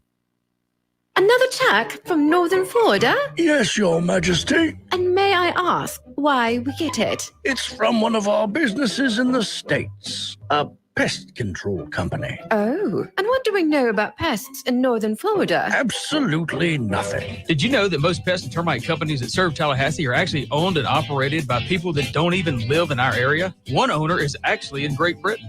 Paul's Termite and Pest Control was founded in North Florida, operates in North Florida, and services North Florida. All of Paul's decisions and treatments, plus prevention methods, are centered around the unique needs of our wonderful part of the world. Being local really does matter in our industry. Don't trust the health of your family to companies that aren't even on our continent. Protect your biggest investment from termites and your family and pets from pests with a company with the local advantage, Paul's Termite and Pest Control. And remember, Paul's keeps North Florida lawns green too. For the elimination of termites and other pests. And a greener lawn too. Call Paul's. We'll get them all. We use a fly swatter? I believe we do.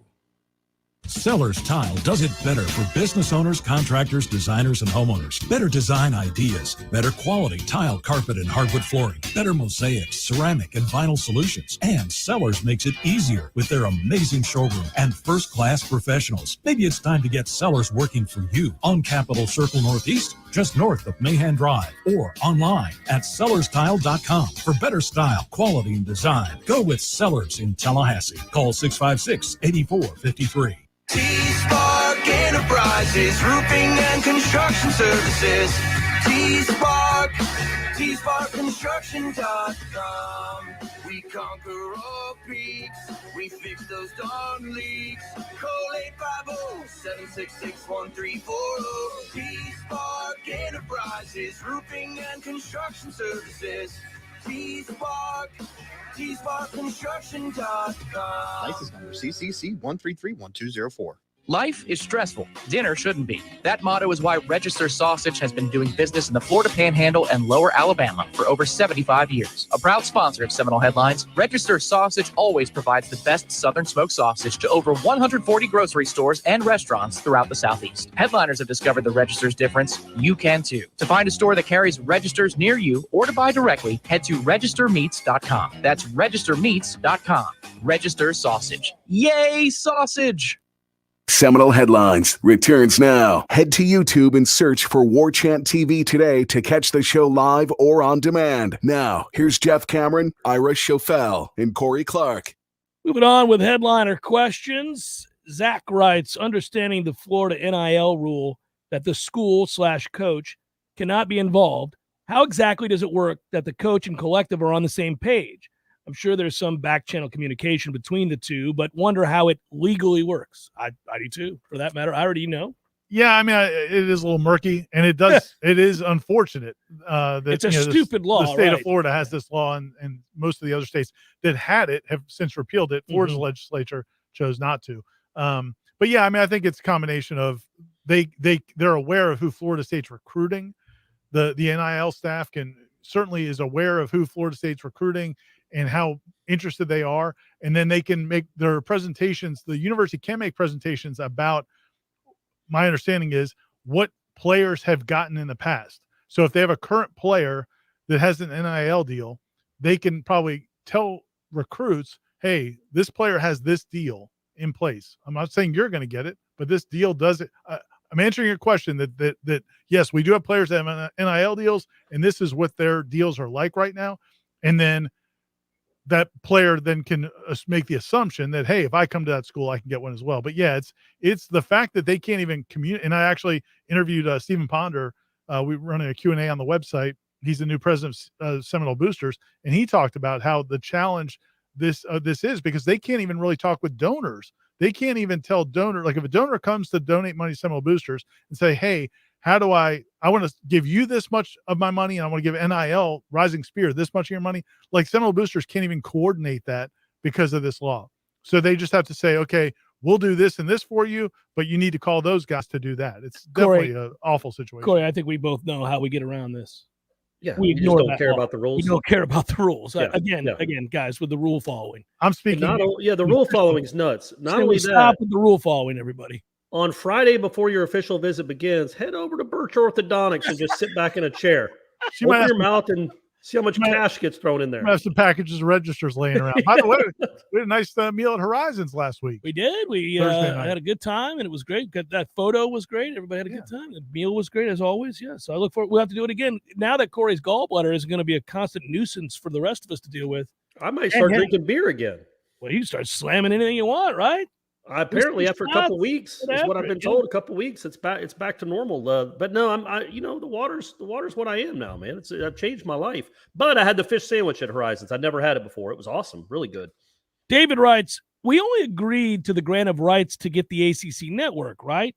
Couldn't we just make the court watch an afternoon's worth of that network programming and call for a breach of contract? The defense rests, Your Honors. Well done. It is kind of ludicrous. I get it the first time when the ACC presidents felt like they had to keep the conference together. Yeah, I get it the had first to prove time. to ESPN that it was viable. Yes. There was a time where you felt like, okay, this network, that maybe is going to really help in a big way. Sure. But by the second time, when they had to, get Notre Dame to join to have a chance for it to be viable, and then you start looking at how difficult it was going to be to get on these networks. I mean, they just got on Comcast like 6 months ago. They had, and they only got on Comcast. The difference between the SEC network and the ACC network is the SEC network wasn't going to be on a couple of systems, and the fans rioted, and they put them right back on. There were no contracts that were like, so Comcast did not have to acquiesce because that deal wasn't going to be up for 3 years. Right. But then that was the only way the ESPN and Disney could get the ACC network on Comcast was to basically hold them hostage and say, we're not signing any other deal with you until you give us a contract. So, that took a good long while. Should give you an indication that this wasn't probably where you want to be as a conference. And also the Notre Dame president standing in the lobby after the ACC meets, saying what he said, which made you laugh. Yeah, it's good. Is the best option, writes Jeff, for the ACC to remain relevant going forward to allow non-football membership for teams that are able to move to super conferences. The way it seems now, the only option may be the end of the conference. Also, when we get to 2 super conferences, wouldn't it be great if there were relegation and promotion? Yeah, like there is internationally with soccer. Yeah, I do think there's a chance the other sports get into a different deal. Like I think there's a possibility that's absolutely the case. Football conferences, whatever it is, 1 conference, 2 conference, whatever it is, that because everybody's right now wringing their hands about the athletes and these other sports that have to travel across the country. They're not going to have to do that. I agree with you. There will be some sort of regional networks, but it won't be the ACC because again, that whole the money part of it's the big issue. Yeah, like USC volleyball isn't flying across the country on the regular to take on Rutgers. That's they're going to figure that out. It just doesn't make any sense financially to do it. It doesn't make any sense. You're losing more money than at that point the travel expenses are nuts. But yes, relegation would be incredible. That's the best thing about soccer is the relegation. Like you have to earn your way into that league. So sorry, I love when a team is fighting like hell to keep from being relegated. That's hilarious. That's always awesome. You're going to get a bad team playing desperately hard. It was heartbrearting when Ted Lasso's team got relegated. I can't imagine in real life if I watched that stuff. Imagine going to those games when that's on the line. You're getting booted the hell up out of here, you sorry asses. No. Imagine, Arkansas playing Vanderbilt or playing Kentucky. Well, you got to go to the ACC if you lose this. In this country, man, you might have extra police on hand. Jeff writes, Nick writes, the biggest gets left to be had in conference realignment, gets as in scooping up teams, consist of Washington, Oregon, maybe Oklahoma State, and some combination of the ACC teams. It's interesting. Let me ask you guys, a little side note here. So Oklahoma State was mentioned. Bovada gave a list of teams that could be added to the SEC and the odds that they would be. So Florida State was at plus 250. Clemson was at plus 250. Miami was at plus 300. Oh, this is from memory. Oklahoma State was plus 600. They were the favorites. Florida State and Clemson were the Florida State were the favorites. Yeah. Baylor was at plus 6-something, plus 750 for like Cincinnati. Anyhow, the point is, as I was sitting there thinking about this, if you go by, again, brands and eyes on sets, if we're getting back to, does adding this team make it more likely that more fans will watch your league? Okay, so just looking at it that way. The answer there would, because of tradition, would be Oklahoma State. But if we really look at investment moving forward and who's more maniacal and viable, wouldn't the answer be Baylor? Who's gone nuts? They've poured all their money into their facilities and into big-time college football, basketball, and baseball. They look like they're very serious about the next 50 years of what Baylor's going to be. Whereas, I don't know that Oklahoma State could ever be anything more than what they currently are. I mean, they already had the billionaire money for the stadium and everything else. It's Stillwater. They're never going to be much more than what they are. I don't know. Would you choose Baylor? I think I'd choose Baylor if I were the SEC in that scenario. I'd choose neither. Well, correct. Is neither an option? I did hear Dan Lebitard had an interview with John Skipper last week about all this. And when John Skipper, former president of ESPN, correct, he said that Texas, he wouldn't be surprised if Texas became a target for maybe the Big Ten because the state of Texas. Because again, that would, if you had a school, one thing I never really knew about this was apparently if your network is on in a state, but you don't have a state, you don't have a team in the state, they pay a much smaller share every month. Subscribers pay, maybe it's 30 cents a month as opposed to if you have a school in that state in your conference, it might be $1 something. Yeah. And so that he thinks they might look for a school in Texas, maybe Baylor or somebody else, just because of that. So that's it. Well, good, because I picked Baylor for the college sportsbook video that I did. Oh, there it you go. Seemed most logical to me that it would be Baylor. Man, this guy wrote a novel. Sorry, buddy. I'm gonna have to come back to that one after the break and look at this because I'm not so sure I can get there. Rick writes, Ira, is Seminole Headlines working on a sponsorship with the company that promises to get you out of your timeshare commitment? Have you asked their experience with grant of rights? In all seriousness, which is most likely to nullify the grant of rights deal? Notre Dame making a decision, ACC Pac-10 joining forces, 3, 10-plus ACC athletic directors just walking out of the ACC meetings when Alfred taps his watch and looks at Phillips. Yeah. I like that one because we'll be there for it. Yeah. I want Alfred to just go like this. 10 athletic directors, peace, piss off, everybody. We're out of here. That'd be ideal. Pretty good. Yeah, the timeshare joke is when we were on, I guess it was Sunday Smash, and we were saying, I said it's the worst timeshare, or it might have been on your show yesterday. It was on Jeff Cameron's show yesterday. It was wildly popular. And I said, this is like these schools are stuck in the worst timeshare experience of all time. Everybody's just stuck here. It's well done. I see that is well done, Ira. But when it comes, so if Notre Dame decided to go to the Big Ten, does that not change the language of the contract? Didn't they sign the contract? Well, there is a feeling that would, because there are future games with Notre Dame. Yeah, all these schools have Notre Dame's required for the length of the contract to play 5 games a year against ACC schools. So all those schools would lose 2.5 on average home games a year. There's a feeling that might break the contract. I was going to say, would that maybe void it, because you signed the contract thinking Notre Dame was going to be a part till 2036? But if something changes that drastically, it might change the whole nature of the contract. That's one theory people are hoping. I want to point out, though, that I've seen pushback by other lawyers online about that too. Like, a lot of people assume it is automatically the end of the grant of rights deal if Notre Dame goes and joins the Big Ten.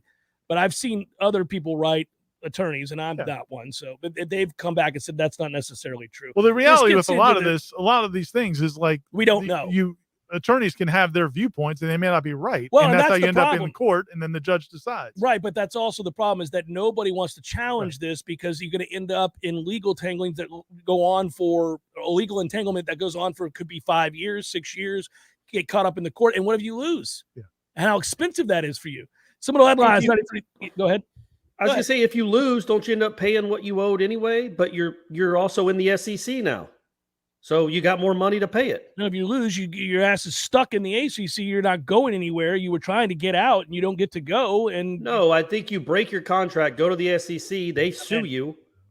That ain't going to happen, Corey. Some of the headlines. 93.3 Real Talk Radio Warchant continues in a moment. Your local news now. A Boynton Beach man who is a firefighter and paramedic for 28 years is hosting a Narcan giveaway event in Gadsden County on Sunday. Luis Garcia has made it his mission to educate as many people as possible about the dangers of fentanyl and the life-saving capability of Narcan. On Sunday, he will drive to Chattahoochee, Quincy, Gretna, Greensboro, Havana, and Midway. At each stop, he will set up a table and train others on how to use the spray. His goal is to distribute Narcan to 500 people. 9 people have died and at least 10 others were hospitalized from suspected fentanyl overdoses in Gadsden County during the first week of July. The suspect of a fatal 2019 shooting outside the Regal Governor Square Theater in Tallahassee has been sentenced to 45 years in prison. On September 7th, 2019, Goija Porter shot and killed Daquan Davis outside the theater, resulting in a wave of retaliatory gun violence in the city. Porter was sentenced to 45 years in prison for second-degree murder with a minimum of 25 years. This is Rachel Lynn with Real Talk 93.3 Local News Update, brought to you by Macklemore Systems, Tallahassee's go-to Mac store. Check them out online at MacklemoreSystems.com. This is meteorologist Paul Trombley with your Real Talk 93.3 weather update. Chance for scattered storms this afternoon, otherwise overcast skies. Highs level off around 87, winds out of the south, 5 to 10 miles per hour. Chance for scattered storms again tonight, lows dip down to about 74, cloudy skies. A mix of clouds and sun tomorrow. Chance for scattered storms, daytime highs approaching 90. This report is brought to you by the Lawn Johns. For all your landscaping and lawn care needs, visit thelawnjohns.com. Right now, 86. Well. Hey, Jeff, look at this place. Yeah. Well, doing well. It's been a while since I've seen you, brother, but, it hasn't been a while since I've been over to Gordo's. I go there on the regular because of you, Eddie. Well, we keep you regular. Well, that's true, but I think of Gordo's as a place to sit down, have a cold beer, talk to your friends, enjoy the sports, eat the delicious food. But I think of you as Uncle Eddie, a man who takes care of his people and takes care of the town. I appreciate that, Jeff. Hey, and we'll keep you regular. Gordo's, bringing the flavor and flair of Cuban food to Tallahassee since 1996. Life is stressful. Dinner shouldn't be. That motto is why Register Sausage has been doing business in the Florida Panhandle and Lower Alabama for over 75 years. A proud sponsor of Seminole Headlines, Register Sausage always provides the best Southern smoked sausage to over 140 grocery stores and restaurants throughout the Southeast. Headliners have discovered the Register's difference. You can too. To find a store that carries Registers near you or to buy directly, head to registermeats.com. That's registermeats.com. Register Sausage. Yay, sausage! Here's what you missed on the Greg Tish Show. There's a TikTok that's going viral because of a butter softening method. They are putting the Vermont Creamery butter in the waistband of our pants. Give it 5 minutes. You can go and measure out your ingredients, and then your butter is ready to go. You cannot do this in Florida. No. Because your pants will be full of butter in 2 minutes. Somebody try it. Post on TikTok. Unless it says juicy across the back. The Greg Tish Show, Monday through Friday, 6 to 9 a.m., only on Real Talk 93.3. Seminole Headlines returns now. Head to YouTube and search for Warchant TV today to catch the show live or on demand. Now, here's Jeff Cameron, Ira Schofel, and Corey Clark. Corey, you're going to like this one. By the way, you like the way I turned off your mic at the end of the last segment? I didn't know you did it. I've been talking for the last 3 minutes. Yeah. I don't know it went to commercial. You got put in the penalty box, buddy. No, what I was going to say is like idea. The ACC did sue Maryland, and it was settled in 2014 when Maryland was already in the Big Ten. Mm-hmm. Yeah, but I mean, that was before a grant of rights. They didn't have a grant of rights. Oh, I thought they did have one. That's what they were getting sued for. They were just getting sued for an exit fee? Their legal dispute was just over what the exit fee was going to be.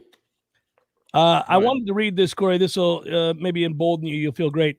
Mark writes, "Hey, Corey, I had the misfortune of sitting on a jury for a gallbladder malpractice suit. Just hope your doctor doesn't nick your bowel." All right. Yeah. Come on, Mark. Thanks, Why would Mark. you even say that? I just wanted to point out how the listeners care so deeply that Mark wanted to point that out to you, Corey, before you go to surgery. I mean, I just talked to a guy yesterday that said, "Oh, it's no problem," and Ira's wife said it was no problem. It's not a big deal. It was 3 or 4 days, and she was as good as new, but better than new. But Mark disagrees. But Mark's like, "No, I guess my insides might be nicked, and I might never be the same." Should FSU sit out of the ACC meetings to show their consternation, writes Bob? Would it be better to be an independent to get deals done with Apple or Google? Maybe that's where we have the sausage sit in. At ACC. The sausage what? Sit in. Sit in. Oh, okay. All right. Yeah, sit in. It's the sausage sit in. Yeah. No, I do think that would be funny. It's all funny. I mean, they should do like a reality show, like Big Brother or something, of the ACC ADs, all of them in that meeting. I mean, I can't even imagine. Oh, I would love to be a fly on the wall to hear that discussion. Everybody's just looking out for number one. But also the beauty is any alliance. Do you really think like is Florida? Remember how Florida State and Clemson seemed to have an agreement? Yeah, they definitely did. I don't know that they do anymore. Right. I mean, don't you think just everybody's looking out for number one right now? And that's what cracks me up about these Carolina schools who are now like that. And that's why I think this won't last as long as some people think. Just because it's not just Florida State trying to get out, or maybe Clemson trying to get out. The freaking North Carolina schools are trying to get out. Like nobody wants to be here anymore. That changes. So again, Ira, so let's say that Notre Dame and North Carolina and Duke all go to the Big Ten. That doesn't just change the absolute nature of the contract they've signed. Like you can't, I mean, I guess you don't know. You're not a legal scholar. Who are you? Well, I'm asking you. Like he asked me a question and yells at me for not knowing the answer. I keep asking you questions. My bad. Go on. Listen, there are lawyers yelling at each other online every day, listening to them bicker about what they think is possible to do or not do with this grant of rights deal and how to get out of it.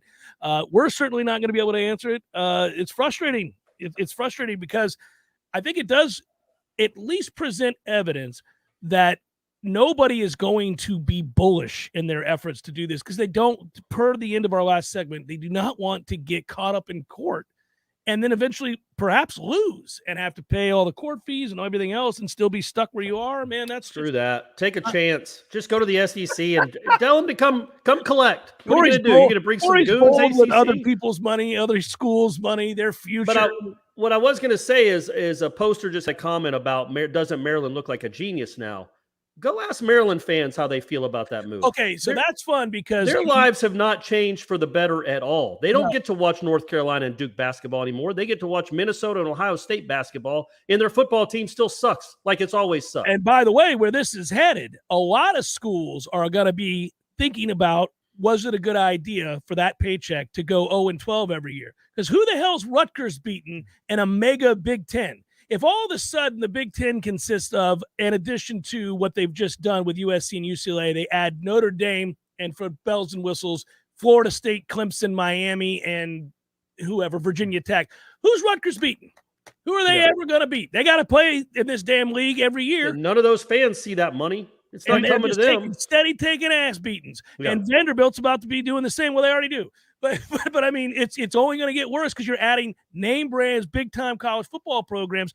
Presumably, you're not adding, I guess there's rumors that they could add Kansas in the Big Ten, whatever the hell that But you think about all the teams that have transferred, that have the conference realignment. Missouri, they haven't done it. They were better when they first joined the league. Yeah, they actually had instant success. They won they won the SEC East a couple times, but they're terrible now. They're irrelevant. Yeah, they Colorado's been trash in the Pac-12. Maryland's been nothing. I mean, all these schools that left for these Greek Nebraska. Now, the exception, what Nebraska's awful, but the one exception is Utah. Utah's the one, right? In the last 10 years that realigned that actually benefited. Everybody else hasn't. That's not to say it wouldn't be a huge benefit for Florida State, because Florida State is an SEC school. It just doesn't play in the SEC. Utah's an interesting actor in all of this. They're going to be fun to keep an eye on. I have a suspicion that they're going to get asked to move again as well. I mean, love Utah, man. You need to do a Utes headlines. It's nuts. You do understand how much Utah has made me. Utah. Yeah, no, I know. You need to do your own. Utah, buddy. That school right there. They get slept on every year, and then I'm like, guys, forgetting about Utah. And You're by the not way, sleeping on them. That's everybody all listening to this within the sound of my voice is going to be a big Utah fan real soon because they play Florida to start the year. So there you go. Let's go, Utes. All right, there you go. Let's bust that ass. Come back and wrap it up on Seminole Headlines momentarily.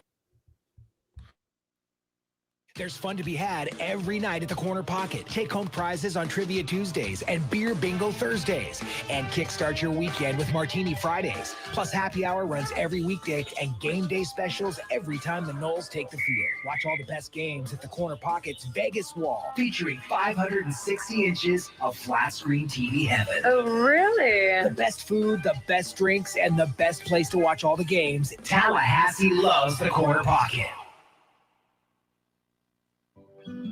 You were always more than my mom. You were my role model, my best friend, and biggest supporter. You filled my days with unconditional love. And you also prepared for the day when you couldn't be here. Because of the woman you were back then, I'm able to be the woman I am now. Your planning made this moment possible. Set your family up for life. Southern Farm Bureau Life Insurance. Your friends for life. This is Andy Cohen. When I was a law enforcement officer, I devoted my life to a career of service and protection. Who's protecting you? Give me a call. 850-671-FARM. That's 671-FARM. Helping you is what we do best. Southern Farm Bureau Life Insurance Company, Jackson, Mississippi. Not licensed to do business in all 50 states. I tend to second-guess dinners with friends because they're often interrupted by diarrhea, gas, bloating, stomach pain, or oily stools. It turns out I have EPI, or exocrine pancreatic insufficiency, which means I'm missing the enzymes needed to digest food. My doctor prescribed Creon, pancrelipase, an oral prescription medication that replaces pancreatic digestive enzymes. Creon treats EPI due to cystic fibrosis, chronic pancreatitis, pancreatectomy, or other conditions. Creon may increase your chance of fibrosing colonopathy, a rare bowel disorder. Tell your doctor if you have a history of intestinal blockage or scarring or thickening of your bowel wall, if you're allergic to pork, or if you have gout, kidney problems, or worsening of painful swollen joints. Call your doctor if you have any unusual or severe gastrointestinal symptoms or allergic reactions. Take Creon as directed by your doctor and always with food. Do not chew capsules, as this may cause mouth irritation. Other side effects may include blood sugar changes, gas, dizziness, sore throat, and cough. These are not all the side effects of Creon. Creon is the #1 prescribed EPI treatment. Ask your doctor about Creon for EPI and visit Creon.com or call 800-633-9110 to learn more. That's CR.com. Sponsored by AbbVie. Many orthodontists in Tallahassee can straighten a smile, but at Birch Orthodontics, they're dedicated to providing the finest care possible. The experienced and friendly staff is trained in all of the latest techniques. So whether you need standard treatment like braces or Invisalign, or you have a more complicated case requiring extra attention, Birch Orthodontics is here for you. Set up your free consultation today by visiting birchorthodontics.com, BURCH orthodontics.com, or call 850-877-1692. At Birch Orthodontics, they create beautiful smiles that last a lifetime. Seminole Headlines returns now. Head to YouTube and search for Warchant TV today to catch the show live or on demand. Now, here's Jeff Cameron, Ira Schofel, and Corey Clark. We got a meaty final segment here, guys. We got a good 11 minutes to get to some questions. Let's get to them. You know, just noting. And then you don't get to them. Well, I'll get to them.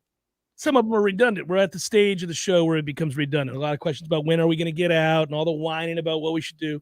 Really quickly, and I mean that lovingly, but after a while, it wears on you.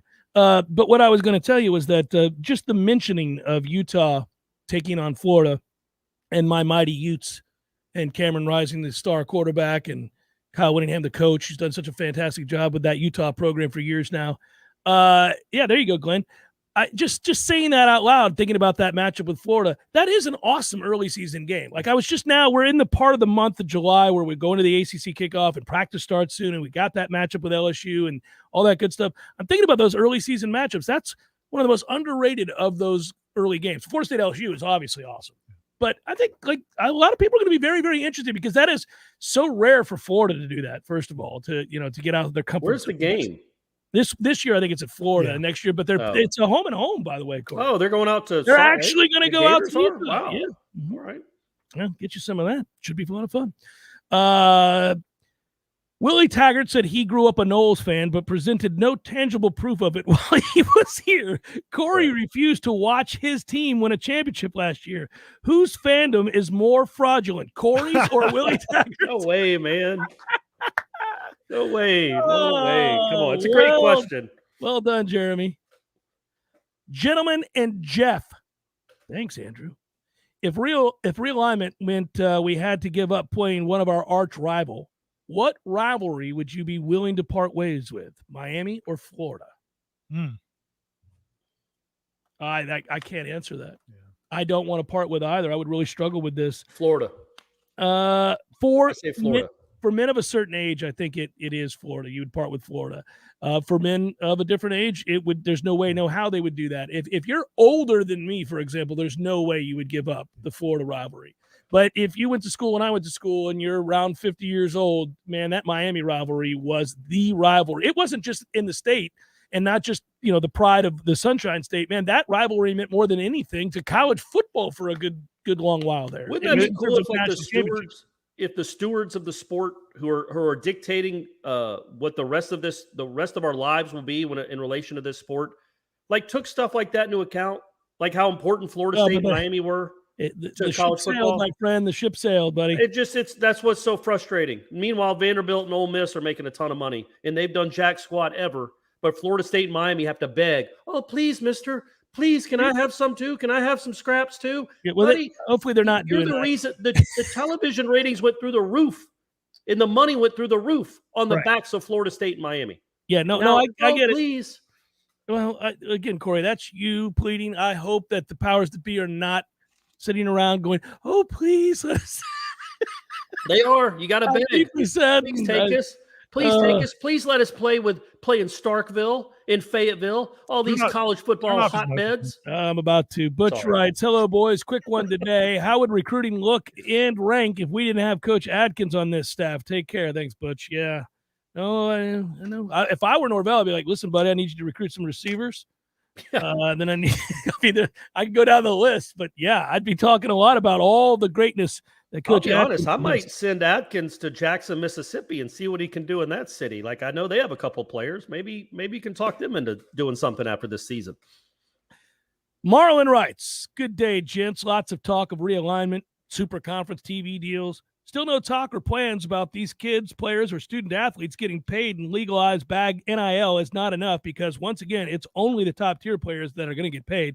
Where's the plan to get players 23 through 85 on the roster paid.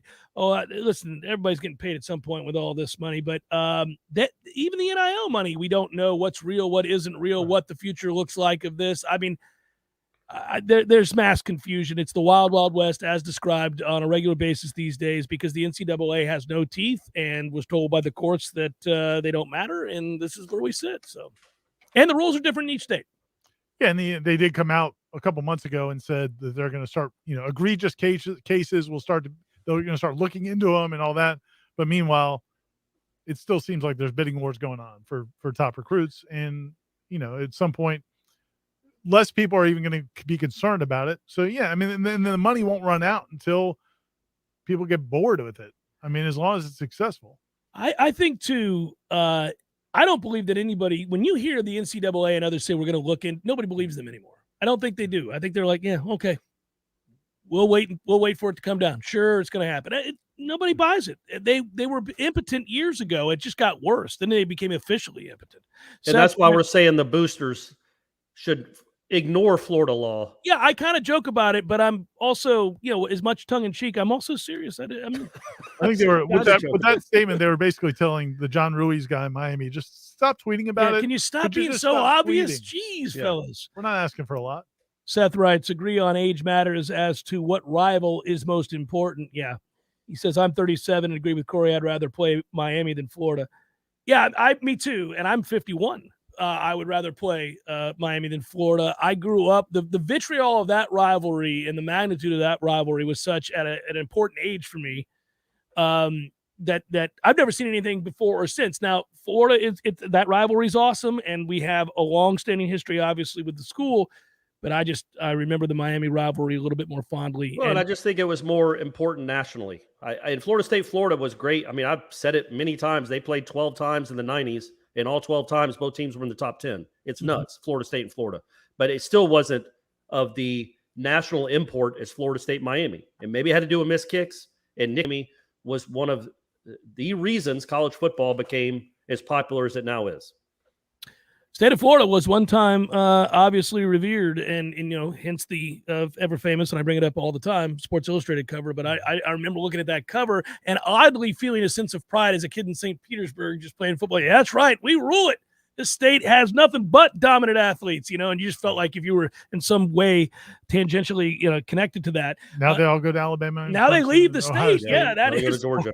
Yeah, but not anymore because Coach Adkins is here to save the day. More and more players coming this way. Where is the Warchant party going to be in New Orleans? Writes T Money Noles. Is that set up yet? I mean, I'm pretty sure Gene and Tom are working on some things. I blame Gene. Okay, that's a bold move. Smart. It is a bold move. I'm gonna blame Gene. Gene, if you're listening, let's go, buddy. Let's move it along here. Everybody wants to know where we're partying in New Orleans, and I'm amongst those that would like to know. And we got to start selling tickets. Oh, right? To the party? Yeah. Yeah, of course. Corey's already got his rooms reserved, so we got the after party is gonna be at Corey's room. I was gonna say I have a room at Harrah's, everyone. If y'all just want to come up to the party or come up to the room. Yeah, I'll take you up on that. Do it like in college where we just have like 12 people piles sleeping in on the floor. Burke writes, so it sounds like you guys are getting a little bit more optimistic. What do you think will be the biggest key to success for FSU in 2022? Health. It's a blah answer, but health. I think their starting 22 is pretty damn good. I think if they start getting some injuries, the depth falls apart pretty quickly at certain positions. I think there's a decent chance. I mentioned on the top 40 video that you can watch on Warchant TV right now on the YouTube channel. I really think what they've added to the offensive line makes me feel like this offensive line is going to be good. I think it's going to be above average. I think it's going to be a good offensive line. They brought in 4 guys with college experience to go with the guys they already have. And I think that, to me, is going to make a huge difference for the entire offense. Corey, your answer to that question? Yeah, I just think it's you got to score a touchdown more per game. The offense just has to be better. It can't be mediocre or worse than that like it has been the last 2 years. It has to take a significant step. But as Ira and Jeff said, there's a good chance it will. Really quickly, hypothetical, last one we can do today. I'll get to some of these other ones next or the week after because some of these, okay. You're not. Okay. What are you going to go back on Facebook and read old questions? There's a couple that I could have gotten. Yeah. Had to talk Maybe ask him tomorrow on your show. I might do that. I will do that, Ira. There you go. I will do that. Yeah. Okay. Hypothetical FSU gets stuck in the ACC, but gets back to consistently winning ACC championships, selling out home games every third year or so, making the college football playoff. My God, what a wonderful future this is. Would enough money be coming in to be competitive? Basically, is getting back to being successful each season enough if the worst case scenario plays out? It's not enough. There is a theory of that working, and if the ACC changes the payouts based on your success, and if you get to keep the revenue, if you go to championship game or bowl games and all that, if you get a bigger portion, there's a scenario where Florida State might find some common ground there, but yeah, it wouldn't be. I don't think long term. I don't think it's enough. And they wouldn't. Who competitive with who? Like Alabama? No, probably. Yeah, not. Trying to beat Georgia, Alabama, and the other schools of the SEC, and of course the Big Ten and the college football. Hey, but get yourself in the tournament. Just get yourself in the playoffs, and something can happen, Ira. Something could happen. And it begins this year, fellas. Let's do it. Let's do it. Going to the playoff? No. 8 wins, the beginning of the turnaround. Right. It all happens this year. Oh, good God! It has to. We can't do another year of Seminole headlines. If they go sub 500 again, we may have to cancel the show. If they go sub 500 again, I don't want to wake up from my anesthesia nap on Monday. Just let me stay in the chair forever. There's less than a minute left, so we will both wish you very well, sir, for your surgery. Best of luck to you. I'm sure it's going to go well. Would you want me there? Like I can come and like be I'll drive up there too if you want. I'd like you guys on the jury, I guess. If I get nicked and have to sue someone, I'd like you guys on the jury to give me a lot of money. But you wouldn't like go in there. You don't want emotional support. Holding your hand like when our children were born. No. I like I did with you when your kids were born. I know what you're saying, but no, that's fine. I got Stephanie for that. All right, you're gone, Corey. I'm turning your mic off. For Ira and Corey, I'm Jeff. Our thanks to you and to Director Matthew for his hard work as well. Be good, everybody. We'll talk to you next time. Peace.